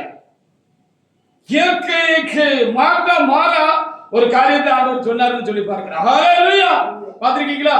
சூரியன் மேல வந்து அப்படி இங்கிட்டு சாயம் பொழுது நீங்க நல்ல வானத்தை கவனிச்சு பாத்தீங்கன்னா அடிவானத்துல இருந்து கிழக்க திரும்ப என்ன செய்யும், சந்திரன் வரும். இதான் இது, அது ரொட்டேஷனா நடந்துகிட்டே இருக்கும், அப்படியே சுத்தி நடந்துகிட்டே இருக்கும். ஹல்லேலூயா. ஆனா அன்னைக்கு ஆண்டவர் என்ன சொன்னாருன்னா, இப்படி ஒரு அதிசயத்தை அங்க நடப்பித்தார், யோசுவா கிட்ட சொல்லி நடந்துச்சு அப்படின்னு சொல்லி அங்க பாக்குறேன். அப்படி நின்றுட்டு ஒரு நடுப்பாக வரைக்கும் இது இங்க நின்றுட்டு அங்க நின்றுட்டு ரெண்டு அப்படியே நின்றுட்டு நிக்கட்டுங்கிறவங்க நின்றுட்டு அதான் இங்க சொல்லப்பட்டிருக்கிறது 33:9. அப்படி நம்ம பிரச்சனையில அப்படி நில்லுனா நிக்குமா நிக்காதா? நிக்கும். ஹல்லேலூயா. நிக்கும் நிக்கும் நிக்கும். ஹல்லேலூயா. வருஷத்துல 4 வருஷத்துக்கு ஒருக்க பிப்ரவரி இல்ல 29 வருது, பாத்திருக்கீங்களா? 3 வருஷம் 28 நாள் இருக்கும். 4வது வருஷம் அதுக்கு பேர் லீப் வருஷம்னு பேரு. 29 நாள் வரும். அது எதனாலதான்னு இப்ப விஞ்ஞானிகள் அதை கணிச்சு உறுதிப்படுத்தி இருக்கிறாங்க. ஹல்லேலூயா. ஒரு நடுப்பகல் அப்படியே சூரியன் சந்திரன் அப்படியே முன்னேறாம அப்படியே நின்னதுனால அந்த வித்தியாசம் உண்டாயிருக்கு. அதுதான் அந்த லீப் வருஷம் அப்படின்னு சொல்லி அவர்கள் கண்டுபிடித்து இருக்கிறார்கள். பாருங்க பாப்பா, 2 ராஜாக்கள் 5ஆம் அதிகாரத்துல 9, 10 வாசிங்க. நாகமான் குஷ்டரோகியா இருந்தாரு. நமக்கு உண்டாயிருக்கிற பிரச்சனை ரொம்ப லேசான காரியம் தானே. குஷ்டரோகமே அன்னைக்கு சுகமாச்சு, இயேசு காலத்துல சுகமாச்சு. நம்மளுடைய சமயத்துல கூட ஆரம்ப காலங்கள்ல குஷ்டரோகியா இருந்தவர் சோசமாகி அவருடைய ஊழியக்காரராகவே அவர் என்ன செஞ்சிருக்கிறாரு, இருந்திருக்கிறாரு நம்ம சபையில. அப்படி குஷ்டம் போல ஒரு பெரிய வியாதி அவருக்கு இருந்திருக்கு.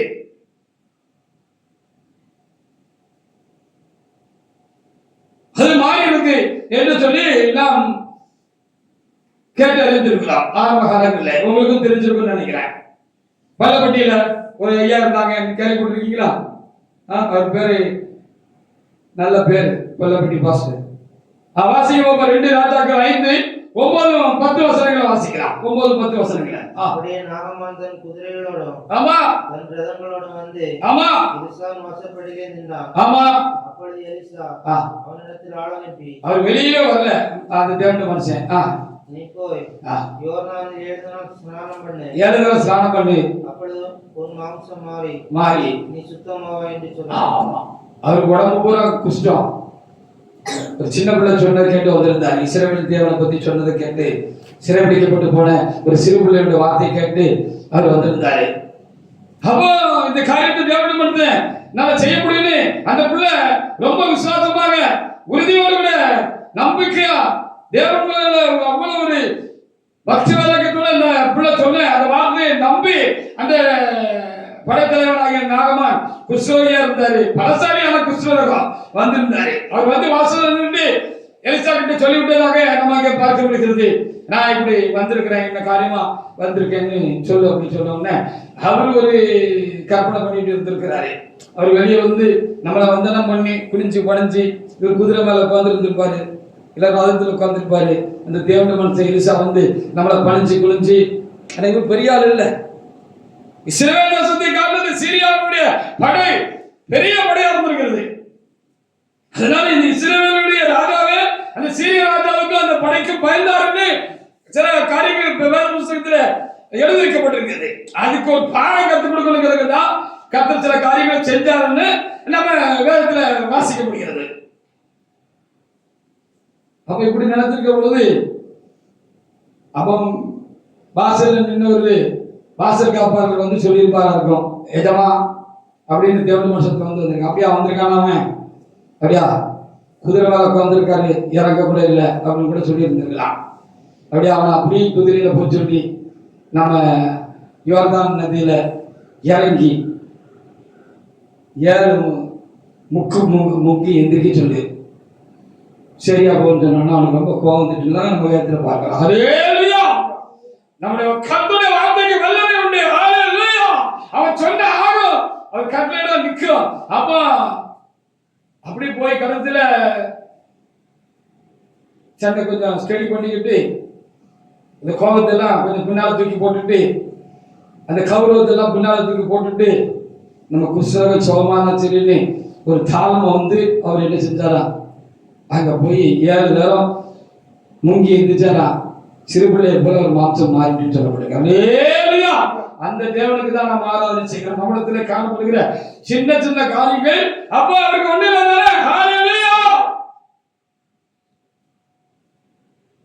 ஏன் வச்சிருக்காருன்னா அவர் நாம மயமப்படும்படியாக வச்சிருக்காருன்னு சொல்லிக்கலாம்.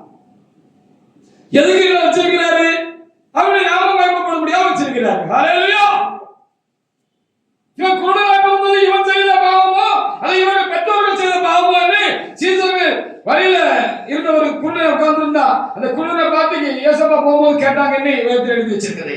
இவன் செஞ்ச பாவத்தினால இவன் குழுவை பிறந்தானா, இவங்க அப்பா அம்மா செஞ்ச இவங்க மூதையர்கள் செய்த பாவத்தினால இவன் குழுவை பிறந்தானா அப்படின்னு சொல்லி கேட்டாங்கன்னு சொல்லி வச்சிருக்கேன். ஏன்னா ஒரு தகவல் இந்த பாவத்தை 3ஆம் 4ஆம் தலைமுறை வரைக்கும் நான் கேட்பேன். அவர்கள் பாதிப்பு 3-4 தலைமுறைக்கு இருக்குன்னு சொல்லியிருக்கேன். அதனாலதான் நம்ம பாவம் செய்யக்கூடாதுன்னு நம்ம சரியா நம்மளை காத்துக்கணும். நம்ம பாவம் செஞ்சோம்னா நம்மளோட அது முடிஞ்சு போறது இல்ல, நம்முடைய பிள்ளைகளுடைய 3ஆம் 4ஆம் தலைமுறை வரைக்கும் அது பாதிக்கும்ங்கிறது நமக்கு சொல்லப்பட்டிருக்கிற ஒரு முக்கியமான காரியமாக இருக்கிறது. அதை போய் நினைச்சுக்கிட்டு சீசர்கள் கேட்டாங்கன்னு சொல்லியிருக்கிறது. அப்ப ஆண்டவர் சொன்னாரு, இது இவன் செஞ்ச குற்றம் இல்ல, செஞ்ச பாவம் இல்ல, இவன் பெற்றோர்கள் செஞ்ச பாவங்கள் அல்ல, மூதைகள் செஞ்ச பாவம் இல்ல, தேவனுடைய நாம மகிமைப்படும்படியாக இவன் கல்விக்குள்ளதாக பிறந்திருக்கிறான் சொல்லி இருக்கிறது. ஹல்லேலூயா, அப்ப நம்ம குறைவுகளோடு இருக்கோம். அநேக காரணமாக நமக்கு ஒரு குறைவுண்டா இருக்கிறது. அநேக நாட்களாக ஒரு காரியம் நம்மளை வருத்திக்கிட்டே இருக்கிறது, ஒண்ணு நம்மளை பாதிச்சுக்கிட்டே இருக்கிறது. டாக்டர் போயாச்சு சுகமாகல, மருந்து போட்டாச்சு சுகமாகல, நான் மருந்து சாப்பிட்டுட்டோம் அது குறையல, அது அப்படியே நம்ம தாக்கிக்கிட்டு இருக்கு, அதுல இருந்து வெளியே வர முடியல. அதானே காரியம். நம்ம கர்த்தர் சொன்னது போல ஆண்டவரை நாம மகிமைப்படுத்துறதுக்காக அது இருக்கலாமே. அப்படிதான் சொன்னாரு. உடனே அவனை கூப்பிட்டாரு, அவனை சுகமாக்கினாரு, அவன் கண்கள் திறக்கப்பட்டது சொல்லி பார்க்கிறான். ஹல்லேலூயா, அநேகர் பார்க்க முடியாது. நம்ம இப்படி இருக்கிறதே ஒரு வருத்தம் தான், இல்லைன்னு சொல்லல. எனக்கு ஒரு பாதிப்பு இருக்கலாம், உங்களுக்கு ஒரு பாதிப்பு இருக்கலாம், ஒவ்வொருவருக்கும் ஒரு பாதிப்பு இருக்கலாம். அநேகர் பார்க்கும்படியாக இப்படி நம்ம இருக்கிறது ஒரு பெரிய பாதிப்பு தான், இல்லைன்னு சொல்லல. நானும் மனுஷன் தானே. ஆண்டவரே, அநேகர் பார்த்து பரியாசம் பண்ற மாதிரி, அநேகர் பார்த்து சங்கடமான வார்த்தைகளை காதுல கேட்கிற முடியாது இருக்கு அப்படின்னு சொல்லி நம்ம வச்சிருக்கலாம். ஆனா அநேகர் பார்த்த அந்த காரியத்தை கர்த்தர் இன்றைக்கு உங்களுக்கு மாத்திரம் வச்சுக்கிடும். ஹல்லேலூயா. அப்போ அது கர்த்தருடைய நாம மகிமைப்படுறது தானே.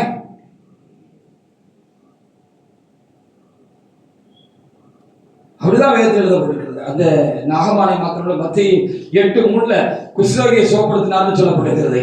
இன்னும் நிறைய குஷ்டரோகிகளை கர்த்தர் சுகப்படுத்தினார் சொல்லப்பட்டிருக்கிறது.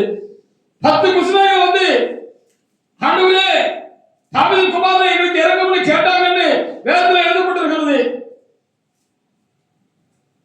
நீங்க போங்க,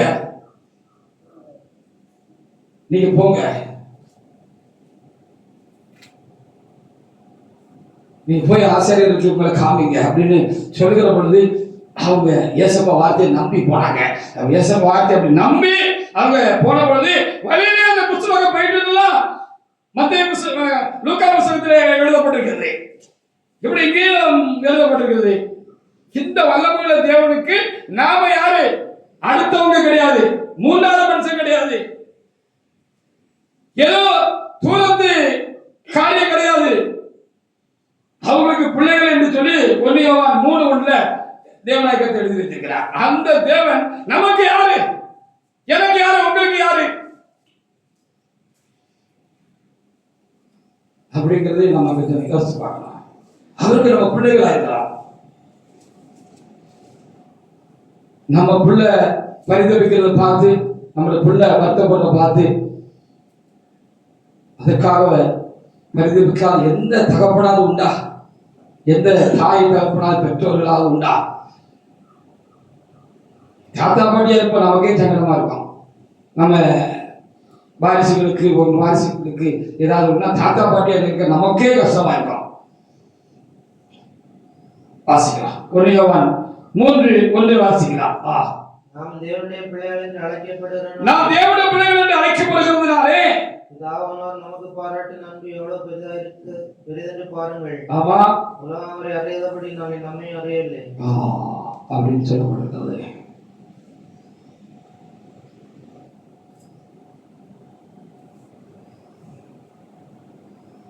ரோமர் 8:17 நம்ம வாசிக்கிற பிள்ளைகளான சுதந்திரமாமைன்னு சொல்லப்பட்டிருக்கு. எல்லாம் நமக்கு உண்டு என்று சொல்லப்பட்டிருக்கு. ஹalleluya!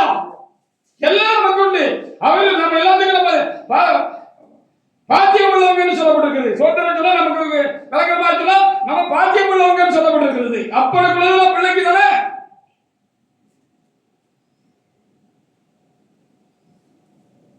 என்று சொல்லப்பட்டிருக்கிறது. வாசிக்க. நாம் பிள்ளையானால் சுதந்திரமாமே, தேவனுடைய சுதந்திரம், கிறிஸ்துவுக்கு உடன் சுதந்திரமாமே. அது எப்படி ஆகும்? அவர் சொல்ல ஆகும். ஒரு கட்டளை நிற்கும். நம்மளுடைய பலவீனமா இருக்கட்டும், நம்மளுடைய பிரச்சனையா இருக்கட்டும், இல்ல எந்த ஒரு காரியமா இருக்கட்டும், குறைவா இருக்கட்டும், அவரால் எல்லாம் ஆகும்னு தான் வேதம் சொல்லுகிறது. அவர் சொன்ன ஆகும். அவர் நில்லுன்னா நிற்கும்னு நம்ம பார்த்துக்கிட்டு இருக்கிறோம். ஹalleluya! நில்லுன்னா நிற்கும். ஆகட்டும்னா ஆகும். சுகம் ஆகட்டும்னா ஆகும். உண்டாகட்டும்னா உண்டாகும். உண்டாகட்டும்னு சொன்னா உண்டாகும்.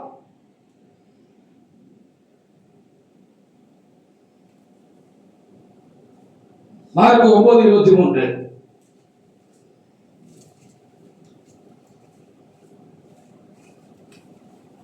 அது நமக்கு எப்படி ஆகும்? அவர் ஆகும்னு சொன்னது நமக்கு எப்படி ஆகும்? அவர் நிற்கட்டும் சொன்னது நமக்கு எப்படி ஆகும்? அந்த விசுவாசத்தினாலே ஆகும். வாசிக்கலாம். இயேசு அவனை நோக்கி விசுவாசிக்க கூடுமானால் ஆகும். விசுவாசிக்க கூடுமானால் ஆகும். விசுவாசிக்கிறவனுக்கு எல்லாம் கூடும். விசுவாசிக்கிறவனுக்கு எல்லாம் ஆகும்னு அங்கே எழுதப்படுகிறது. ஹல்லேலூயா! நீ விசுவாசித்தால் ஆகும். இயேசுவிலே எங்களுக்கு இறங்குன 10 குஷ்டரோகிகள் வந்தாங்க. நீங்க அவர் தடவி அங்கேயும் சொந்தமாக்கல. நீங்க போங்க, போய் ஆசிரியருக்கு காமிங்கன்னாங்க. அப்போ ஒரு மனுஷன் குஷ்டரோகத்தோடு கூட அந்த காலங்களில் இஸ்ரவேல் தேசத்துல என்ன செய்ய முடியாது, ஊருக்குள்ளே நடமாடவே கூடாது. அது குஷ்டம் என்று சொன்னா தீட்டு என்று சொல்லி நியாயப்பிரமாணம் சொல்லுகிறது. அதனால என்ன செய்வாங்க, நம்ம குடும்பத்திலே ஒரு ஆளுக்கு அப்படி அந்த காலத்துல ஒருவர் இருந்து அவருக்கு குஷ்டம் வந்துட்டு அப்படின்னு சொன்னா என்ன செய்வாங்க, உடனே அவங்க குஷ்டம் சொல்லி அவங்க சத்தம் போடணும். உடனே என்ன செய்யணும், குடும்பத்தில இருந்து ஊர்ல இருந்து எல்லாத்தில இருந்து அவங்களை விலக்கி அவங்களை கொண்டு போய் ஊருக்கு ஒதுக்கு போறதுல அவங்களுக்குன்னே ஒரு இடத்தை தயார் பண்ணி வச்சிருப்பாங்க, செப்பரேட் பண்ணி வச்சிருப்பாங்க. அங்க போய் இருக்கணும். அங்க இருந்து அவங்க குஷ்டம் எப்ப சுகமாகுதோ அப்பதான் ஊருக்குள்ள வரலாம்.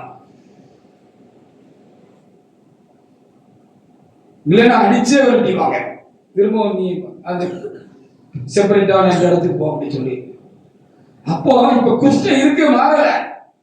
அந்த 10 குஷ்டங்களுக்கும் குஷ்டம் இருக்கு, இப்ப மாறல. ஏசாயாவோட எனக்கு இறங்கணும் கேட்டாங்க. ஆண்டவருக்கு விசுவாசத்தோடு வந்து கேட்டாங்க. அவரால குணமாக்க முடியுங்கிற நம்பிக்கையோட கேட்டாங்க. கேட்டுட்டு வந்தாங்க. நம்மளும் கேட்டுட்டு இருக்கலாம். ஏன் ஆண்டவர்கிட்ட நம்ம காரியங்களா? ஹalleluya! அப்ப ஆண்டவர் ஒண்ணும் சொல்லல, நீங்க போய் ஆசிரியருக்கு உங்களுக்கு காண்பீங்க அப்படின்னு சொன்ன உடனே அந்த விசுவாசத்துல போனாங்க. தேவனால் எல்லாம் கூடும். விசுவாசிக்கிறவனுக்கு எல்லாம் கூடும். ஹalleluya. தேவனால் எல்லாம் கூடும். இப்ப நம்ம காரியம் ஒண்ணுமே இல்லை தானே. நல்ல யோசிச்சு பாருங்க. இப்ப கேட்ட பிரசங்கத்தை அப்படியே உள்வாங்கி நீங்க அப்படியே கொஞ்சம் யோசித்து பாருங்க. நம்ம காரியமே கிடையாது. நமக்கு இருக்கிற பிரச்சனையே கிடையாது. ஹalleluya. ஏன் இருக்கு எதுக்கு இருக்குன்னு தெரியல. எதுக்கோ இருக்குன்னு கூட சொல்றதுக்கு இல்ல. நாம் இன்னும் கர்த்தருடைய வல்லமை அறிந்து கொள்வது இருக்கோம். அவருடைய வார்த்தைக்கு இருக்கிற மகிமை அறிந்து கொள்வது இருக்கோம். கர்த்தரை நம்ம இன்னும் அறிந்து கொள்வது இருக்கோம். அது இருக்கு அப்படி வேணா வச்சுக்கலாம். அந்த குறை இருக்குன்னு சொல்லி வச்சுக்கலாம். ஹalleluya. அப்படி சொல்லி அப்படி கேட்டுட்டு அவங்க போனாங்க. விசுவாசத்தோட போனாங்க. அந்த விசுவாசம், அந்த வார்த்தை மேல உள்ள விசுவாசம், இந்த கர்த்தருடைய வார்த்தை மேல உள்ள விசுவாசம் போற வழியில குஷ்டரோகம் சுகமாயிட்டா. ஹalleluya. கர்த்தர் இன்றைக்கு நமக்கு இப்படி இரண்டாவது வாரத்தில் இப்படி ஒரு வார்த்தை தந்திருக்கிறார். வருடத்தின் ஆரம்பத்திலே கர்த்தர் ஏதோ ஒரு காரியம் செய்யணும்னு இருக்கிறார். ஹalleluya. ஒன்றாவது கர்த்தர் தீர்க்கதரிசனமாக கொடுத்த வார்த்தைகளை நாம் எப்பொழுதும் மனதில் வைத்துக் கொண்டு அதில் நமக்கும் அதில் காரியம் இருக்கிறது, நமக்கும் அதில் பங்கு இருக்கிறது, நமக்கும் அந்த ஆசீர்வாதத்தில் பங்கு இருக்கிறது என்பதை நம்ம மனதில் வச்சுக்கொண்டு நம்ம ஜெபிக்கணும். பார்த்துக்கோங்க. ஹalleluya. விசுவாசத்தோடு தேவனை நோக்கி பார்க்கணும். பார்த்துக்கோங்க. அசைப்பேன் என்று சொன்னீரப்பா, தேவசத்தை அசைப்பேன் என்று சொன்னீரே. அந்த வேலையை முதலாவது எனக்குள்ள ஆரம்பிக்க, எங்களுக்குள்ள ஆரம்பிக்க, எங்களோட குடும்பத்துக்குள்ள ஆரம்பிக்க, எங்களோட சபைக்குள்ள ஆரம்பிக்க அப்படின்னு நீங்க கூப்பிடுங்க. வார்த்தையை நம்பி ஊருக்குள்ள போகும்போது குஷ்டரோகம் சுகமாகி விட்டது என்று சொல்லி பார்க்கலாம். இப்ப மார்க் 9:23 திரும்ப வாசிப்பாருங்க. மார்க் 9:23.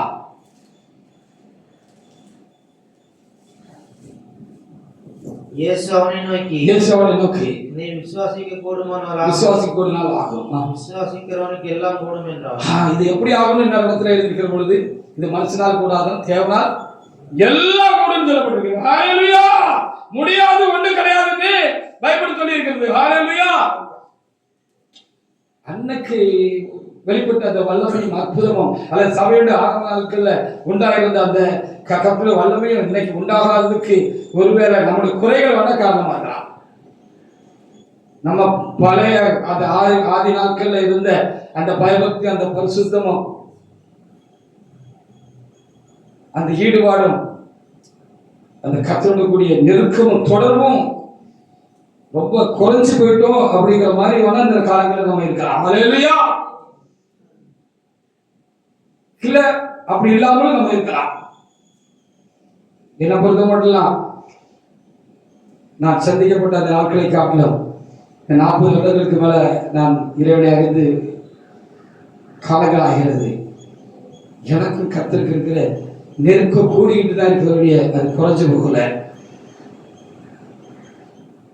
அநேக காரியங்களிலிருந்து விடுதலையாக்கி ஒரு ஆளுக்குரிய நிலையில, ஒரு பரிசுத்த வாழ்க்கையில அப்படி அடுத்த நிலைக்கு கடந்து போக முடியாத ஒரு கிருபை ஆசீர்வாதத்தை கர்த்தர் எனக்கு கொடுத்து கொண்டிருக்கிறார் என்பதை எனக்குள்ள நான் நிச்சயித்துக் கொள்ள முடிகிறது. ஹalleluya. ஆமா, ரொம்ப கோபக்காரனா இருந்தேன். உலகத்தில் இருக்க ரொம்ப கோபக்காரனா இருந்தேன். ஆனா நியாயமான காரணத்துக்கு தான் கோபப்படுவேன். சபைக்குள்ள வந்து ஒரு நியாயமான காரணத்துக்கு தான் கோபப்பட்டிருப்பேன். யோசித்து பார்த்தீங்கன்னா, நிதானிச்சு பார்த்துருந்தீங்கன்னா, அநியாயத்துக்கு நான் ஒரு நாள் கோபப்பட்டது கிடையாது. நியாயத்துக்கு தான் கோபப்படுவேன். அந்த கோபம் எல்லாம் 50 ஆகி 90 ஆகி 80 ஆகி 50 ஆகி 40 ஆகி 30 ஆகி 20 ஆகி 10 ஆகி ஏறக்குறைய இல்லாம போயிட்டுன்னு நினைக்கிறேன். கடந்த வருஷத்துல கூட நான் பிரசங்கம் பண்ணி சிலவரைய சொல்லி இருக்கிறேன். கடைசி மனைவிட்டு தான் இப்ப நான் கொஞ்சம் என்ன செய்கிறேன், கோபப்படுறேன். அது நியாயத்துக்கு தான், அவங்க நல்லதுக்கு தான் கோபப்படுறேன். ஆவிக்குரிய காரியமாக தான் கோபப்படுறேன். சும்மா எல்லாத்துக்கும் கோபப்பட மாட்டேன். ஆவிக்குரிய பிரவீனங்களை காணுகிற பொழுது நான் சில வகையில மனைவிட்டு கோபப்படுறேன். அதுக்கு முந்தின ஸ்டேஜ்ல பாத்தீங்கன்னா, ஒரு வருஷத்துக்கு முன்னால பாத்தீங்கன்னா பிள்ளைகளுக்கு வரைக்கும் கோபப்பட்டு பேர பிள்ளைகிட்ட அந்த வட்டத்துல. அதுக்கு முன்னால மற்றதெல்லாம் அப்படி போயிட்டு கடைசியா இருப்பான். கடந்த வருஷத்துல ஒரு நாள் கர்த்தர் சில காரியங்களை என்னோட கூட பேசினாரு. கடைசியா மனைவிட்ட சொன்னேன், இனி உங்ககிட்ட நான் கோபப்படுற மாதிரி இல்லை அப்படின்னு சொன்னேன். ஹalleluya. இப்ப நான் அவர்கிட்டையும் கோபப்படுறது கிடையாது, நான் யார்கிட்டையும் கோபப்படுறது கிடையாது. ஒரு 2 நாளைக்கு முன்னால தாய் மகளும் கடைசி மகள் கூட தாய் மகளும் பேசிக்கிட்டாங்க. பேசி கொடுக்குற பொழுது ஏதோ சொன்னாங்க, அவங்க தப்பா புரிஞ்சுக்கிட்டு என்ன ஏதாவது பிரச்சனையா அப்படின்னாங்க. இப்ப பிரச்சனையே கிடையாது அப்படின்னாங்க. ஆமா, இப்ப பிரச்சனையே கிடையாது, நாங்க சீசனுக்கு கிளியமா இருக்கோம் அப்படின்னாங்க. அதுக்காக இதுக்குள்ள அவளை துன்புறுத்தின அர்த்தம் கிடையாது. தப்பு கட்ட எனக்கு கொஞ்சம் கோபம் வரும், யாரா இருந்தாலும் கண்டிப்பேன், அதுதான் செஞ்சுட்டு இருந்தேன். இப்ப அதுக்கும் கோபப்படுறது இல்லை. ஆமா, சீசனுக்கு கிளியமா இருக்கா அப்படின்னு சொன்னாங்க. சீசனுக்கு கிளியமா, சீசனும் கிளியோபட்ரா மாதிரி இருக்கும்னு அர்த்தம். அதான் அப்படி மருவி சீசனும் கிளியுமான்னு வந்துட்டு. ஆமா, சீசனும் கிளியோபட்ராவும், ஜூலியஸ் சீசரும் கிளியோபட்ராவும் அவங்களும் நட்பா சிநேகமா காதலா இருந்தாங்களாம். அது மாதிரி இருக்குங்கிறதுக்கு இப்படி வழக்குல இப்படி ஒரு பழமொழி சொல்ல உண்டு. யாரை சொன்னா 2 பேரும் சீசனும் கிளி மாதிரி இருக்காங்கன்னு சொல்லுவாங்க. கணவன் மனைவி குறித்து சொல்லுகிற பொழுது ஹalleluya அப்படின்னு சொல்றது கேட்டு நான் உங்களுக்குள்ள சிரிச்சுக்கிட்டேன். அதுக்காக கர்த்தருக்கு நான் நன்றி செலுத்துறேன். ஹalleluya. இப்ப கோபம் வர்றதில்லை. ஒருவேளை கடந்த காலத்துல என்னிடத்துல இருக்கக்கூடாது அல்லது இன்னும் ஏதாவது ஒரு காரியம் சரி பண்றதுக்காக காலதாமதம் ஆகுதோ என்று நான் என்ன வேண்டியதா இருக்கிறது. ஹல்லேலூயா. இருக்குன்னு சொல்லல, இல்லைன்னு சொல்லல. அது நமக்கும் இறைவனுக்கும் உரிய தனிப்பட்ட காரியங்கள். எதுக்கும் அவனுக்கு இருக்கு. ஆனா ஒண்ணு மாத்திரம் எனக்கு விளங்குது, அவர் சொன்ன ஆகும். அவர் இல்லைன்னா நிச்சயம் சொல்லியிருக்காருன்னா நம்ம காரியம் முடிவுல கத்தோம், நாம மகிமைக்காக இருக்கும். அநேகருக்கு நாம் ஆசீர்வாதமாக இருக்கிறதுக்காக இருக்கும். ஒருவேளை வருங்காலங்கள்ல நம்ம போல குறைவுள்ளவங்களுக்கு அவங்க தெளிவுபடுத்துறதுக்கு எதுவா இருக்கும், அவங்களை தைரியப்படுத்துறதுக்கு எதுவா இருக்கும், அவங்க விசுவாசத்தை வர்த்திக்க செய்வதற்கு எதுவாக இருக்கும், அவங்களை நிறுத்துறதுக்கு நிப்பாட்டுறதுக்கு கர்த்தருக்குள்ள அவருடைய அன்பை இன்னும் விலகிக் கொள்வதற்கு ஏதுவா இருக்கும் அப்படின்னு தான் நாம் பார்க்க வேண்டியதா இருக்கிறது. அது விசுவாசத்தினால் ஆகும் என்று எழுதப்பட்டிருக்கிறது. ஆண்டவர் சொன்னார், சீசர்ல பார்த்து சொன்னாங்க, விசுவாசத்துல பலவீனமா இருக்கிறோம் இல்லையா? எந்த அளவுக்கு விசுவாசமா இருக்கிறோம்னு ஆண்டவருக்கு நமக்கு தான் தெரியும். அப்ப விசுவாசத்துல பலவீனமா இருந்தாங்க சீசர்ல பார்த்துனா அந்த சீசருக்கு கூட வரும்போதுதான் அப்படி ஒரு இடத்துல வந்தாங்க. ஒரு பக்கம் ஒரு பெரிய மரம் இருந்திருக்கு, ஒரு எதிர்ப்புறம் கடல் இருந்திருக்கு, பெரிய சமுத்திரம் இருந்திருக்கு. 2 ஆண்டவர் அங்கே இங்கேயும் பார்த்தாரு, சீசர்லையும் பார்த்தாரு. இவங்கிட்ட இன்னும் விசுவாச பலவீனம் இருக்குன்னு ஆண்டவருக்கு தெரியும். ஹalleluya. நம்முடைய விசுவாச பலவீனமும் சில வேளைகள்ல பல காரியங்களுக்கு காரியமா இருக்கலாமோ அப்படின்னு நம்மளே கொஞ்சம் பார்த்துக்கணும். அவ்வளவுதான், இருக்கு இல்லைன்னு நான் சொல்லல. ஹalleluya. என்னுடைய விசுவாசம் எனக்கு தேவனுக்கு தெரியும், உங்களுடைய விசுவாசம் உங்களுக்கு தேவனுக்கு தெரியும். ஹalleluya. நீங்க எந்த அளவுக்கு பயபக்தியா இருக்கிறீங்க, எந்த அளவுக்கு வாழ்க்கை தேவனுக்கு முன்பாக செம்மையா இருக்கிறது, நீங்கள் காலம் கடந்த பொழுது எந்த அளவுக்கு உயர்ந்திருக்கிறீர்கள், வளர்ந்திருக்கிறீர்கள் அப்படிங்கிறது இறைவனுக்கு உங்களுக்கு தான் தெரியும், எனக்கு சொன்னா தெரியும். ஹalleluya. அப்ப 2 ஆண்டவர் பார்த்துட்டு சொன்னாரு, சீசர்ல பார்த்தாரு, விசுவாசத்துல பலவீனமா இருந்தாங்க.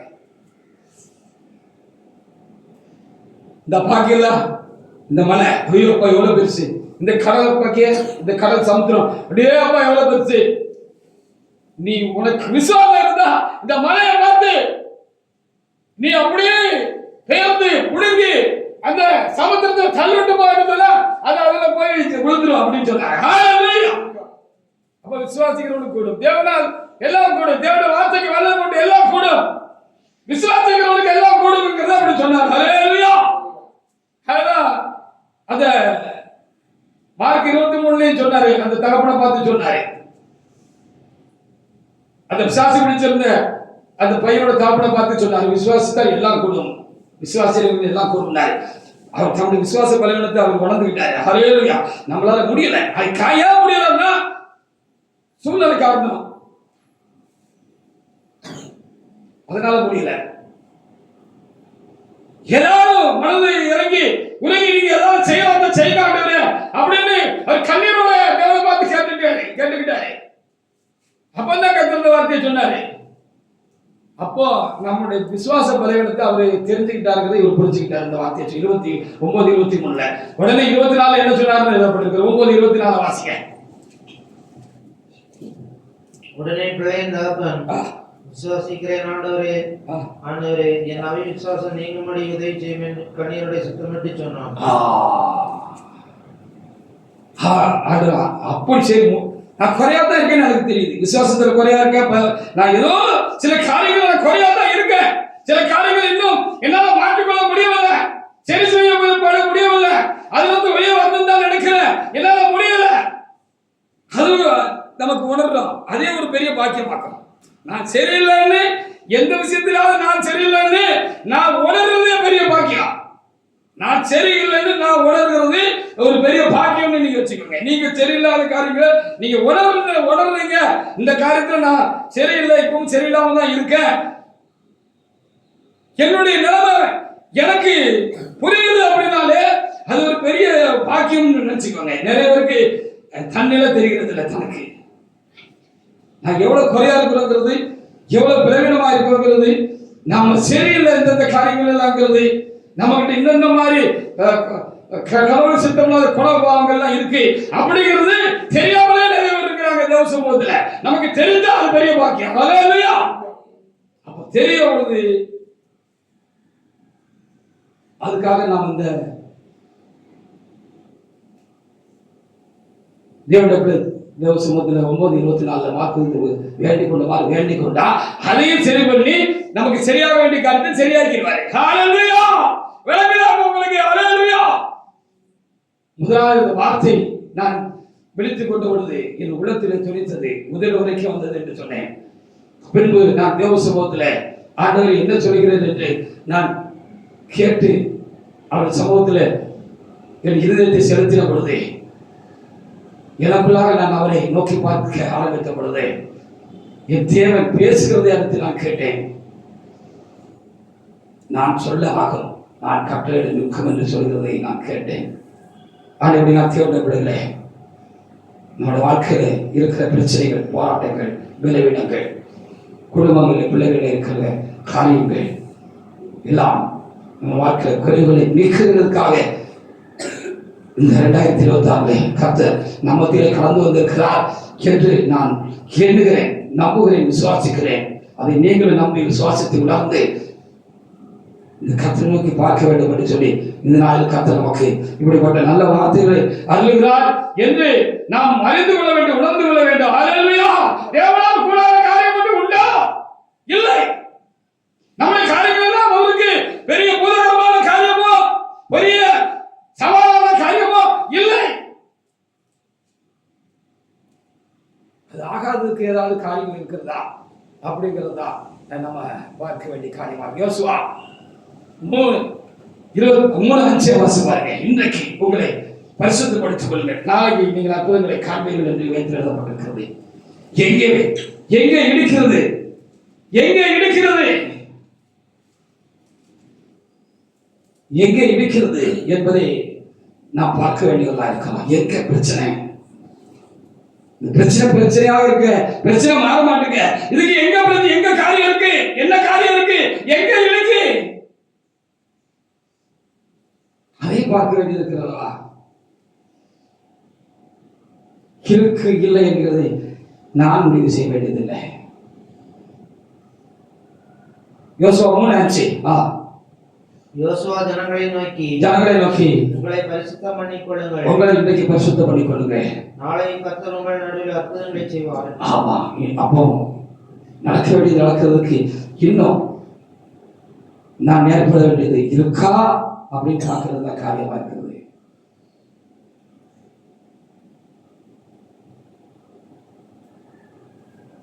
நான் தூத்துக்குடியில விசுவாசியா இருக்கிற பொழுது திடீரென்று எனக்கு சுகமில்லாம ஆயிட்டு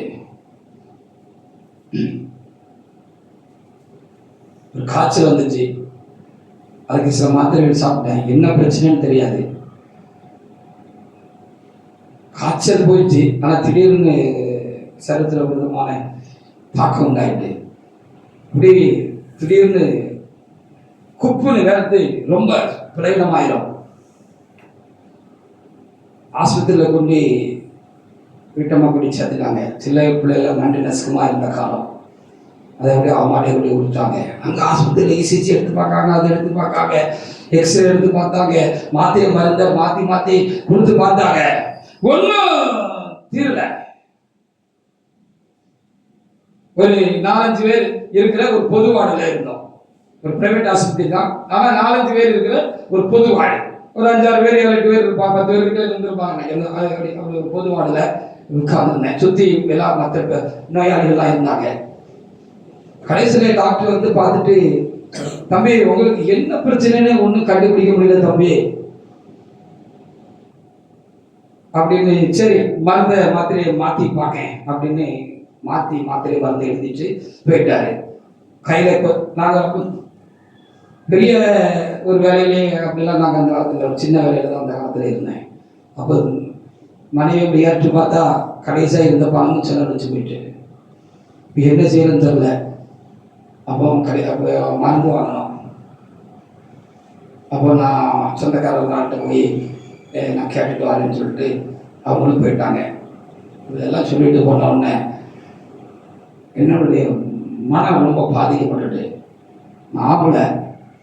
ஆம்பளை புதுலாக பப்ளிக்காக அழக்கூடாது அப்படின்னு நமக்கு சொல்லி வச்சு நம்மளே பழகிட்டாங்க தானே. ஆம்பளைன்னா அழக்கூடாது, பொம்பளை தான் அழுவாங்கன்னு வச்சுட்டாங்க. அப்படி இருந்தாலும் என்னை மீறி அந்த குழப்பமான சூழ்நிலையில் சுற்றி பெட்டில் எல்லாரும் இருந்தாங்க. அப்படி கண்ணீர் தாழ்தாரையாக புறப்படன்னு கண்ட வந்துட்டு ஹல்லேலூயா ஹல்லேலூயா அப்படி அழுதுட்டேன். டக்குனு எனக்குள்ள இருந்து இந்த ஆவியானவர் சத்தமா என்கிட்ட பேசுறதை நான் கேட்டேன். மகனே பயப்படாதே, நான் உனக்குள்ள இருக்கிறேன் என்று ஒரு சத்தம் எனக்குள்ள ரொம்ப வேகமா சொல்லிக்கிறத நான் கேட்டேன். ஹல்லேலூயா. வீட்டுல போய் ரூபா வாங்கிட்டு அவங்க திரும்பி வந்ததுக்குள்ள மாத்திரை வாங்குறதுக்குள்ள அந்த வியாதி போயிட்டேன். ஹல்லேலூயா. இந்த வியாதி போயிட்டு அப்படி எல்லாம் அந்த வேலை எல்லாம் அப்படி இருந்துட்டு எல்லா பிரச்சனையும் சால்வ் ஆயிட்டு மறுநாள் டாக்டர் வந்து பார்த்துட்டு தம்பி உங்களுக்கு எல்லாம் சரியாச்சு வீட்டு போயிட்டு வாங்கன்னு சொல்லிட்டாங்க. ஹல்லேலூயா. இப்படி நெருக்கமா இருந்த நேரத்துல இப்படி சோகமாயிட்டு கர்த்தர் தான் சோகம் கொடுத்தார். மாத்திரை சோகம் கொடுக்கல, மருந்து சோகம் கொடுக்கல. கர்த்தர் எந்த அளவுக்கு நீ நேசிக்கிறான்னு நாம் காணக்கூடியாக உணர்வுடியாக அப்படி ஒரு காரியத்தை உங்களுக்கு வச்சிருக்க கூடாது. உங்களை எவ்வளவு நேசிக்கிறாங்க வச்சிருக்க கூடாது. அதுக்கு முன்னால அதுக்கு முந்தின இரவுல ஒரு சகோதரர் மூலமாக பெரியவங்களுக்கு நான் காரியத்தை தெரியப்படுத்த சொன்னேன் போன்ல. அப்பெல்லாம் போன் தான் உங்களுக்கு செல்லெல்லாம் கிடையாது, எஸ்டிடி போட்டு தான் பேசணும். அப்போ அந்த சகோதரர்கிட்ட போன் பண்ணி சொல்லி அப்படி பெரியவங்களுக்கு தெரியப்படுத்தணும்னு பெரியவங்களுக்கு தெரியப்படுத்துனாங்க. மேலே இருந்தவங்களுக்கு அவங்க கேட்டுட்டு சரி பிரதருக்காக நாங்கள் ஷோ பண்ணுறோம், அவரை நீங்க கொஞ்சம் ஏதாவது குறை குட்டை இருக்கான்னு பார்க்க சொல்லுங்க. அப்படி குறை குட்டைகள் இருந்தாலும் அப்படி சில காரியங்கள் நிவர்த்தியாகாம பிரச்சனையாவே இருக்கும் அப்படின்னு சொல்லிட்டாங்க. ஆனா அதுக்காக வருத்தப்படல, நான் இதுதான் சொல்ல வரேன். ஹல்லேலூயா. அப்படி சொல்ல பொழுது நான் காலத்துதான் செஞ்சேன். ஆண்டவரே பெரியவங்க சொல்ற மாதிரி ஏதாவது இந்த வியாதியை விட்டு போகாம இருக்கிறதுக்கு ஏதாவது காரியம் தான் சொல்லுங்க சொன்னேன். ஆனா காரியம் இல்ல. ஹல்லேலூயா. அதனால கர்த்தர் என்ன செஞ்சாரு, அவருடைய மகிமை வெளிப்பட முடியாத காரியங்களை செய்தார். ஹல்லேலூயா. இப்படி ஊழியர் பார்வையில நான் சில காரியங்களை அறிந்திருக்கிறேன், அனுபவங்கள்ல அறிந்திருக்கிறேன். ஒரு சகோதரர் அவருக்கு திடீர்னு ஒரு பிரச்சனை உண்டாயிட்டு பாருங்க. நம்முடைய பிள்ளைகள் தான் இப்பொழுதுக்கு இல்லை இருந்தார்கள். அப்போ அவர்களுக்கு சில பாஸ்டரா இருக்க அவர் குடும்பத்திலையும் பாஸ்டர்கள் இருந்தாங்க, பெரிய பாஸ்டர்கள் இருந்தாங்க, குடும்பத்திலே பெரிய பாஸ்டர்கள் இருந்தாங்க. அனுபவத்துல வயசுல காலத்துல என்னை விட பெரிய பாஸ்டர்கள் வச்சுக்கோங்களேன், பெரிய பாஸ்டர் வச்சுக்கோங்களேன். இப்போ என்கிட்டே சொன்னாங்க, நாங்களும் ஜெபிச்சோம். அவங்க கிட்டே சொன்னாங்க, அவங்களும் ஜெபிச்சிருக்காங்க. நல்லா கவனிச்சு கேட்கலாம் காரியத்தை. அப்போ அவங்க கொஞ்சம் அனுபவிக்கிறவர்களாக கூட இருந்திருக்கலாம், நான் இல்லை என்று சொல்லவில்லை. ஹல்லேலூயா. நான் இங்க வந்து கொஞ்சம் வருஷங்கள்ல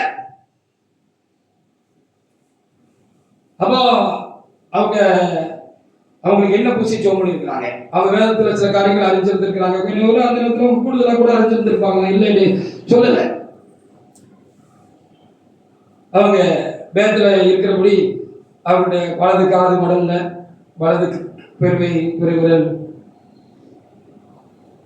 இல்லை வலது பெருங்காலெல்லாம் எண்ணெய் பூசி இயேசுவின் எண்ணெய் பூசி வீட்டில் எல்லா சன்னல் எல்லா வாசல் எல்லாத்துலேயும் இயேசுவின் சொல்லி எல்லாம் எண்ணெய் பூசி எல்லாம் தெளிச்சு உனக்கு சரியா போயிட்டுன்னு சொல்லிட்டு போயிட்டாங்க. நான் போகல.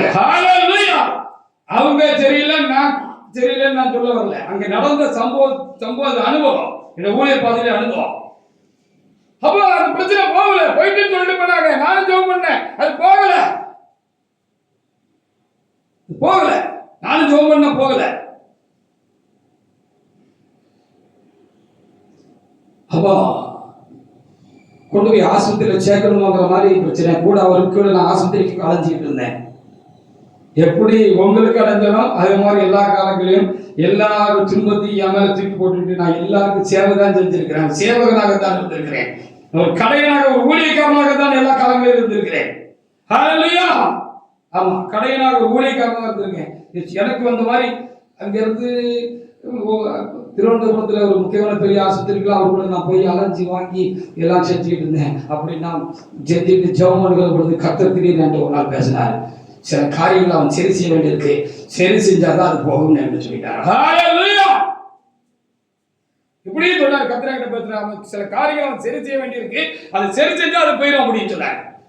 அவன் அந்த சம்பந்தப்பட்ட இந்த தேவன்கிட்ட மெதுவா காதல பக்குவமா போட்டேன். அதுக்கப்புறம் அவர் பாவரிக்கை செஞ்சாரு. அவர் சரியா பாவரிக்கை செஞ்சாரு. அது வரைக்கும் அவர் சில காரியங்களை அறிக்கை செய்யாம இருந்திருக்கிறாரு. அந்த பெரிய பாசத்தை அறிக்கை செய்ய போல இருக்கு, ஏன்னு தெரியாது. அதுக்கப்புறம் என்கிட்ட நிறைய காரியங்கள் அவர் தனிப்பட்ட முறையில் அறிக்கை செஞ்சாரு. அதோட அந்த காரியம் சரியா போச்சு. ஹல்லேலூயா. இப்படி பல காரணங்கள் இருக்கிறது, பல காரியங்கள் இருக்கிறது. என்ன காரியம்னு ஒண்ணு எனக்கு சொல்லணும், அல்லது நீங்க தெரிஞ்சு கேட்கணும். சில காரியங்களை எனக்கு தெரியாது. எப்படினாலும் முடிவுல யாரும் நாம மயக்கப்பட முடியாதான் வந்துச்சு. அப்போ அவருக்கு பெறப்படுறதுக்கு ஏதோ இருந்துச்சு பாத்தீங்களா. அப்படி இன்னொரு சகோதரருக்கு கூட அப்படி காரியங்கள் உண்டாயிருந்தது. அவருக்கு ஒரு பாதிப்பு உண்டாயிற்று. சில நேரம் சில பாதிப்புகள் நம்மளை வருத்தப்படுத்துகிறதுக்கு கூட காரணம் நாம் பரிசுத்தமாகிறதுக்காக இருக்கலாம். அப்போ அவங்களுக்காக ஜெபிக்கிற பொழுது அவர் ஒரு நாள் ஐயா பாவரிக்கை செய்யணும்னு சொன்னார். அப்போ ஒரு காரியத்தை என்கிட்ட அறிக்கை செஞ்சார். அறிக்கை செஞ்ச பிற்பாடு அந்த காரியம் சரியா போச்சு. ஹல்லேலூயா. ஏதோ ஒன்று இருக்கிறது. என்ன இது என்று ஒன்று எனக்கு சொல்ல வேண்டும், அது உங்களுக்கு சொல்ல வேண்டும். இல்லை என்றாலும் தேவனால் குணமாக்க முடியும். அதுதான் இந்த 3 சம்பவத்தை உங்களுக்கு சொல்லியிருக்கிறேன். எனக்கு நடந்த சம்பவம், 2 பேருக்கு நடந்த சம்பவங்களை நான் சொல்லியிருக்கிறேன். ஹல்லேலூயா. எதனால கர்த்தரை நாம மகிமைப்படுவதற்காக இருக்கோம். கர்த்தர் நாம மகிமைப்படும். நாம் கெட்டு போவதற்கல்ல, நாம் குறையோடு கூட நாம் முடிந்து போவதற்கல்ல, அது மாறுகிறதுக்கும் அவரால் ஆகிறதுக்கும் அது நமக்கு உண்டாயிருக்கிறது என்பதுதான் இன்றைக்கு நமக்கு கொடுக்கிற காரியமா இருக்கிறது. குறையோடு போறதுக்கா ஆண்டவர் நம்மளை தேவசமுத்திரம் வச்சிருக்கிறாரு. ஹல்லேலூயா. அதற்காகவா தேவலோகத்தில் உங்களை தேவசமுத்திரம் கொண்டு வந்தாரு. குறைகளை நீக்கி நம்மை ஆசீர்வதிக்கிறதுக்காக, நம்முடைய பலவீனங்களை நீக்கி நம்மை ஆசீர்வதிக்கிறதுக்காக. என்ன பலவீனம், என்ன குறை, தேவனிடத்திலே மன்றாடுவோம். ஒருவரும் உமக்கு முன்பாக நீதிமானாய், ஒரு மனுஷனும் உமக்கு முன்பாக நீதிமானாய் இராதபடினாலே என்னை நியாயத்திற்கு பிரவேசியாதிரும் என்று சொல்லி பெரிய பெரிய பரிசுத்தவான்களா கால பொத்துல விழுந்துட்டாங்க. ஹல்லேலூயா. பெரிய பரிசுத்தவான்களா. ஒரு மனுஷனும் உமக்கு முன்பாக குறையில்லைன்னு சொல்ல முடியாது ஆண்டவரே அப்படின்னு சொல்லி காலில் ஒத்துல விழுந்துட்டாங்க. என்னை நியாயம் தீர்க்கிறதுக்கு பிரவேசியாதின்னு சொல்லி காலில் விழுந்துட்டாங்கன்னு சொல்லப்படுது. அவங்களா தேவட பிள்ளைங்களே, கர்த்தர் சொல்றாரு, நான் சொல்ல ஆகும், நான் கட்டளை இருக்கும் என்று சொல்லியிருக்கிறேன். என்ன காரியமாக இருந்தாலும் அவரால் ஆகும். என்ன பிரச்சனையானாலும் அதை அப்படி தூரப்போ அப்படின்னு பட்ட கர்த்தரால் ஆகும். எல்லாவற்றையும் எல்லா குறைந்த வாக்கி எல்லா பலவீனங்களையும் நீக்கி நம்மை ஆசீர்வதிப்பது அவருக்கு லேசான காரியம். ஹல்லேலூயா. ஒண்ணுமே இல்லை. வான நிக்கி, பூமி நிக்கி, எல்லாம் நிக்கி, எல்லாரும் சொன்னபடியே ஆடுது. அவர் சொன்னபடியே எல்லாத்தையும் ஆடுது. நம்ம காரியம் அவருக்கு ஒண்ணும் இல்லை என்று சொல்லி கர்த்தர் இன்றைக்கு நல்ல வார்த்தைகளை நமக்கு தந்திருக்கிறதுக்காக நன்றி செலுத்துவோம். ஆனபடினாலே நாம் என்ன செய்யணும்னு கர்த்தரிடத்தில் கேட்டு நாம் விசுவாசத்தில் விளைவினமாய்க்கிறோமா அல்லது இன்னும் இதாவது நாம் இன்னும் கர்த்தருக்குள் பலப்பட வேண்டியதும் நாம் இன்னும் நேர்பட வேண்டியதும் இருக்கிறதா என்பதை நானும் கேட்க வேண்டியிருக்கிறது, நீங்களும் கேட்க வேண்டியிருக்கிறது. எல்லாவற்றுக்கும் மேலாக ஜபத்திலே நாம் போராட வேண்டியது இருக்கிறது. யாக்கோபு ஆதியாகம புத்தகத்திலே 32:24 முதல் 26 வசனங்களை வாசிக்கலாம். ஆதியாகமம் 32:24 முதல்.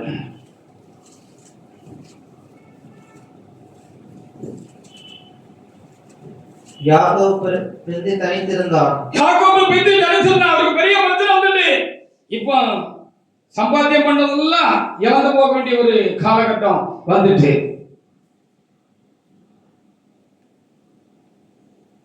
எல்லாத்தையும் இரட்டிப்பான ஆசீர்வாதம் ஆண்டு கொடுத்திருந்தாரு. கற்பத்தின் கவியின் ஆசீர்வாதத்தாலும் மனிதர்கள் ஆசீர்வாதத்தினாலும் மிருக ஜீவன் ஆசீர்வாதத்தினாலும் ஆசீர்வதித்தார். எல்லாத்தையும் கொண்டுட்டு இக்கரை படணும், யோர்தானை தாண்டணும். அதுக்குள்ள ஒரு திருச்செய்தி, ஒரு பயமுறுத்துற செய்தி எங்க வந்துட்டு ஏசா பட்டயத்தோட 4 பேரோட கூட வாரா அப்படின்னு. அப்போ எப்படி இருந்திருக்கான்? அப்போ எல்லாரையும் அக்கறைப்படுத்திட்டு இவர் இக்கரையில் என்ன செஞ்சாரு? அக்கறைக்கு போனதுனால ஒரு தெளிவோட இந்த பிரச்சனைக்கு ஒரு தெளிவையும் தேவ சமூகத்துல நம்ம கேட்டு தெரிஞ்சுக்கிட்டு தான் அதை உறுதிப்படுத்திட்டு தான் போகணும்னு ஒரு மனநிலைக்கு இவர் கலந்து வந்து இக்கரையில யோர்தானுக்கு இக்கரையில எல்லாரும் அக்கறைப்படுத்திட்டு இவர் உட்கார்ந்துட்டார். இதனை ஆசீர்வதித்தாலுடைய இவர் போக விட மாட்டேன். இந்த பிரச்சனை இருந்து இன்றைக்கு எனக்கு ஒரு விடுதலை தராவிட்டா நான் போக மாட்டேன். இந்த இக்கரை அக்கறைக்கு போக மாட்டேன் அப்படின்னு உட்கார்ந்துட்டாருன்னு எழுதப்பட்டது. வாசிங்க. அப்பொழுது ஒரு புருஷன் பொழுது அவருடைய போராடி அவரை மேற்கொள்ளாதை கண்டு அவருடைய தொடர்ச்சம் இந்த நரம்பை தொட்டார். அதனால அவருடைய போராடுகையில் யாக்கோவின் நடைச்சந்து சுருக்கிட்டு 24 கூட வாசிங்க. யாக்கோவு பிந்தி தனித்திருந்தான். அப்பொழுது ஒரு புருஷன் பொழுது அவனுடனே போராடி அவனை மேற்கொள்ளாதை கண்டு பிரச்சனைக்கு தீர்வு வேணும். தீர்வு எங்க கிடைக்கும்? தீர்க்கிறவர்கள் தான் தீர்வு கிடைக்கும். ஹalleluya. இந்த பிரச்சனை ஆண்டவர் தான் தீர்க்க முடியும் அப்படிங்கிற நிலைக்கு நீங்க வந்துட்டீங்க அப்படின்னு சொன்னா ஆண்டவருக்கு தான் முட்டி மோதணும். ஹalleluya. தாழ்மையோடு முட்டி மோதணும், தாழ்த்தி முட்டி மோதணும், பணிச்சு குளிச்சு முட்டி மோதணும், சனங்களாயி முட்டி மோதணும். யாக்கோபு முட்டி மோதினார். இந்த மனநிலையில முட்டி கொண்டார். முகங்குப்புற விழுந்துட்டார். எவ்வளவு பணிய முடியுமோ, குடிய முடியுமோ, சாத்த முடியுமோ, சமர்ப்பிக்க முடியுமோ சமர்ப்பிச்சாரு. ஹalleluya. விழுந்துட்டாரு தேவனுடைய பாதத்துல. என் தேவனுடைய பிள்ளையே, யாக்கோபின் காரியங்கள் நமக்கு உண்டாயிருந்தால் நலமா இருக்கும். இப்ப வாசிங்க. அடுத்து வாசிங்க. அவனை மேற்கொள்ளாதை கண்டு அவருடைய தொடைச்சந்தை தொட்டார். அதனால் அவருடைய போராடுகையில் யாக்கோபின் தொடைச்சந்தை சுருக்கிட்டு அவர் நான் போகட்டும் பொழுதுடையது என்றார். அதற்கு அவன் நீர் என்னை ஆசீர்வதித்தார்களே உன்னை போக நீ இந்த பிரச்சனைக்கு ஒரு தீர்வு சொல்லலைன்னா நான் போக மாட்டேன் அப்படின்னு ஒரே புடியா பிடிச்ச உடம்பு பிடின்னு சொல்லுவாங்க, குரங்கு பிடின்னு சொல்லுவாங்க, பிடிச்சிட்டாருன்னு சொல்லுவாங்க. முந்தின காரியங்களையும் நாம் நமக்குள்ளே ஆய்ந்து பார்த்து கொண்டு பிந்திர காரியமாக நாம் போராடுவோம். அவரால் நமக்கு எல்லாம் மாறும், இந்த குறையெல்லாம் நீங்கும். அதுக்கு நம்ம ஜபத்துல யாக்கோபு போல மன உறுதியோடு நம்ம என்ன செய்யணும்? போராடணும். வேத விற்பனர்கள்லாம் என்ன சொல்றாங்க தெரியுமா? இந்த பகுதிக்கு அடுத்த பகுதி பாருங்க, 27 வாசி பாருங்க. 27 வாசி பாருங்க. எழுதாம் வாசி. அவரின் பேர் என்ன என்று கேட்டார். ஆமா, இவரு ஏசா கிட்ட போய் சொல்லி ஏமாத்தி அம்மா சொன்ன ஆலோசனை கேட்டு ஏசாவுடைய அந்த மூத்த பிள்ளையோட ஆசீர்வாதத்தை நம்ம வாங்கிக்கிட்டோம்னு சொல்லி ஈசா கிட்ட போய், மகனே நீ வா, நீ யாரு அப்படின்னு கேட்ட பொழுது இவர் என்ன சொல்லிட்டாரு, உன் மூத்த மகன் ஏசா வந்திருக்கேன்னு சொல்லிட்டாரு. அந்த அம்மா சொல்லிவிட இருந்தாங்க, உன் மேல வர சாபம் என் மேல வரட்டும் அப்படின்னு சொன்னதுனால இவர் பயந்து போய் தான் போனாரு. இவர் கொஞ்சம் பயம் உண்டு, அப்பா குறித்து பயம் உண்டு, ஆண்டவர் குறித்து பயம் உண்டு, ஆனா போனாரு. அப்போ அந்த ஏசாவை யாக்கோபு ஈசாக்கு தலையை பார்த்துட்டு சத்தமும் ஏசாவின் சத்தம், கைகளோ சத்தமும் யாக்கோபின் சத்தம், கைகளோ ஏசாவின் கைகளோ தலையை பார்த்துட்டு அப்படி ஆசீர்வதித்து அனுப்பிட்டான்னு சொல்ல பாருங்க. அவர் ஆசீர்வதித்தார். அவர் தேவனுடைய மனுஷன். யாக்கோபு ஈசாக்கு ஆசீர்வதித்தார். அவர் தேவனுடைய மனுஷன். ஈசாக்கு ஆசீர்வாதம் தான். ஆனாலும் இந்த ஒரு காரியம் தடையா கொடுக்கிறது. கை கெட்டது வாய் கெட்டாத மாதிரி எல்லாம் போயிருமோங்கிற பிரச்சனை. நான் பொதுவா தூத்துக்குடியில இந்த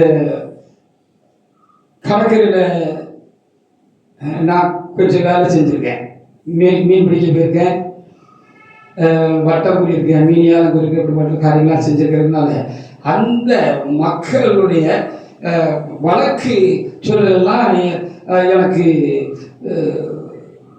எனக்கு அனுபவம் இருக்கு. ஆனா அப்படின்னால சில நேரத்துல பிரசங்கத்துல பிடிச்ச காரியங்களை சொல்றேன். பிடிச்ச மீன் பொட்டி மீனும் போச்சு, பிடிச்ச மீனும் போச்சு அப்படின்னு.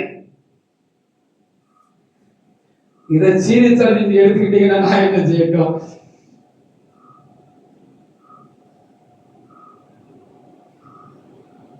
என்ன அர்த்தம்னா, இருந்த ஆசீர்வாதமும் போச்சு, இருக்கிற ஆசீர்வாதமும் போச்சு, எல்லா ஆசீர்வாதமும் போயிடக்கூடாது அப்படின்னு சொல்லி அதுக்கு அர்த்தம். அவ்வளவுதான்.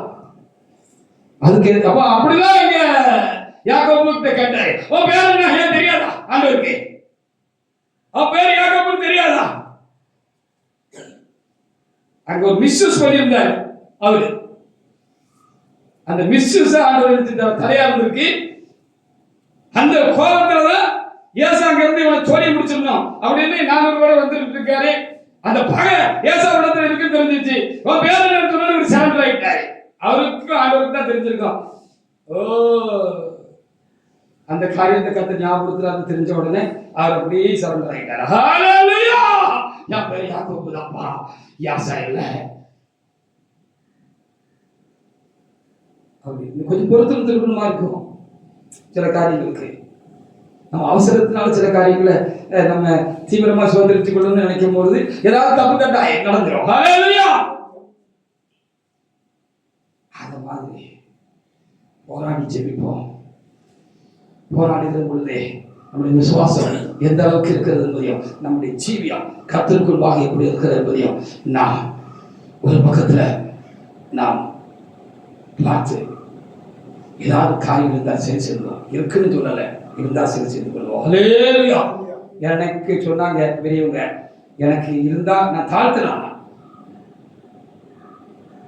இந்த கர்த்தருக்கு எனக்கு நெருக்கம் உண்டாகிறதுக்காக அது அனுமதிக்கப்பட்டிருக்கிறது. அது மாதிரி இருக்கலாம், ஒருவேளை இருக்கலாம். நாம் என்ன செய்யணும்? நாம் ஆசீர்வதிக்கப்படுவதற்கு என்ன செய்யணும்? நம்முடைய குறைகள் மாறுவதற்கு நம்ம என்ன செய்யணும்? நம்முடைய பலவீனங்கள் மாறுவதற்கு என்ன செய்யணும்? நம்முடைய குடும்ப ரட்சிக்கப்படுவதற்கு எங்க ஏதாவது காரியம் இருக்கா அப்படிங்கிறத நாம் தாழ்த்துகிற பொழுது ஒருவேளை கர்த்தர் அன்பாய் எனக்கும் உங்களுக்கு சொல்ல முடியும். எப்படியாவது இன்னைக்கு நம்ம ஒரு முடிவுக்கு வருவோம். அவர் சொல்ல ஆகும், அவர் கட்டளையிட இருக்கும் என்று வேதம் சொல்கிறது. அதே தேவன் என்னிடத்துல நான் சொல்ல ஆகும், நான் கட்டளையிட நிற்கும் என்று சொல்லி அதை திரும்பவும் என்னோடு பேசி அதை ரெட்டித்திருக்கிறார். அதனுடைய நமக்கு எதை எல்லாவற்றையும் செய்ய அவர் கலந்து வந்திருக்கிறார் என்பதை காண்கிறோம். கர்த்தரிடத்திலே நாம் மன்றாடுவோம், அவருடைய சமூகத்திலே நம்மை ஒப்புவித்துடுவோம். நமக்கு எல்லாம் ஆகட்டும், மாற வேண்டியதெல்லாம் மாறட்டும், அகன்று போக வேண்டியது அகன்று போகட்டும். நாம் ஆசீர்வதிக்கப்படுவோமாக. இந்த ஆண்டில் ஆரம்பத்தில் கர்த்தருடைய வல்லமை வெளிப்படட்டும். முதலாவது இந்த தேசத்தை அசைப்பேன் என்று சொல்ல தேவன் நமக்குள்ளே நம்மளே அசைவுகளை உண்டாக்குவானாக. நான் ஒவ்வொரு மணித்துளிகளும் நான் உங்களுக்காக, உங்கள் ஒவ்வொருவருடைய குறைவுகளுக்காக பலவீனங்களுக்காக என் தேவனிடத்தில் நான் மன்றாடி கேட்டுக்கொண்டே நான் இருக்கிறேன். ஹல்லேலூயா. ஒவ்வொருவருக்கும் ஒரு குறை உண்டு, ஒரு பலவீனம் உண்டு, ஒரு பிரச்சனை உண்டு. குடும்பத்தில் ரட்சிப்பினாலே தீவிரப்பட வேண்டி இருக்கிறது. என்னுடைய குடும்பத்தில் பலவீனங்கள் உண்டு, சில பிள்ளைகளுக்கு பலவீனங்கள் உண்டு. நான் அதற்காக தேவன் சமூகத்தில் மன்றாடி கொண்டிருக்கிறேன். ஆண்டவரே, நீ உன் அற்புதத்தின் களத்தை நீட்ட வேண்டியது இருக்கிறது. தகப்பனே, முதலாவது எங்களுக்குள்ள நீட்ட வேண்டியது இருக்கிறது. எங்களுக்குள்ள நீண்ட நாட்களாக பலவீனங்களோடு இருக்கிறவர்கள் இருக்கிறார்கள், குறைகளோடு இருக்கிறவர்கள் இருக்கிறார்கள். அவர்கள் மருந்து மாத்திரைகள் எல்லாம் எடுத்து அதிலிருந்து விடுதலை இல்லாமல் இருக்கிறார்கள். அவர்கள் இரட்டி பார்த்து மக்கள் நன்றி செலுத்த வேண்டாம். முதலாவது தேசத்தை அசைப்பேன் எடுத்து தேவனே, முதலாவது எங்களுக்குள்ள அந்த பெரிய அசைவை, அந்த அற்புதங்கள் அடையாளங்களை எங்களுக்குள்ள செய்யும், சபைக்குள்ளே செய்யும், இந்த மோகன சபைக்குள்ளே முதலாவது செய்யும் என்று நான் ஜெபத்தில் போராடி கொண்டிருக்கிறேன். ஹல்லேலூயா. கண்டிப்பாக கர்த்தர் தலையிடுவார். உங்கள் பங்குக்கு நீங்கள் செய்ய வேண்டியது செய்யுங்கள், என் பங்குக்கு நான் செய்ய வேண்டியது செய்கிறேன், செய்வேன், செய்து கொண்டிருக்கிறேன். கர்த்தர் தம்முடைய சித்தத்தை உங்களிலும் நிறைவேற்றி அநேகருக்கு மகிமையும் புகழ்ச்சியும் சாட்சியமாக தேவனை கர்த்தர் வைப்பார். அவரால் எல்லாம் ஆகும், அவர் சொல்ல எல்லாம் மாறும், நிற்கும் என்று கர்த்தர் கொடுத்த நல்ல வார்த்தைகளுக்காக என் ஆண்டவரை நான் சோதரிக்கிறேன். கர்த்தரை நாம் சோதரிப்போமாக. ஆமென்.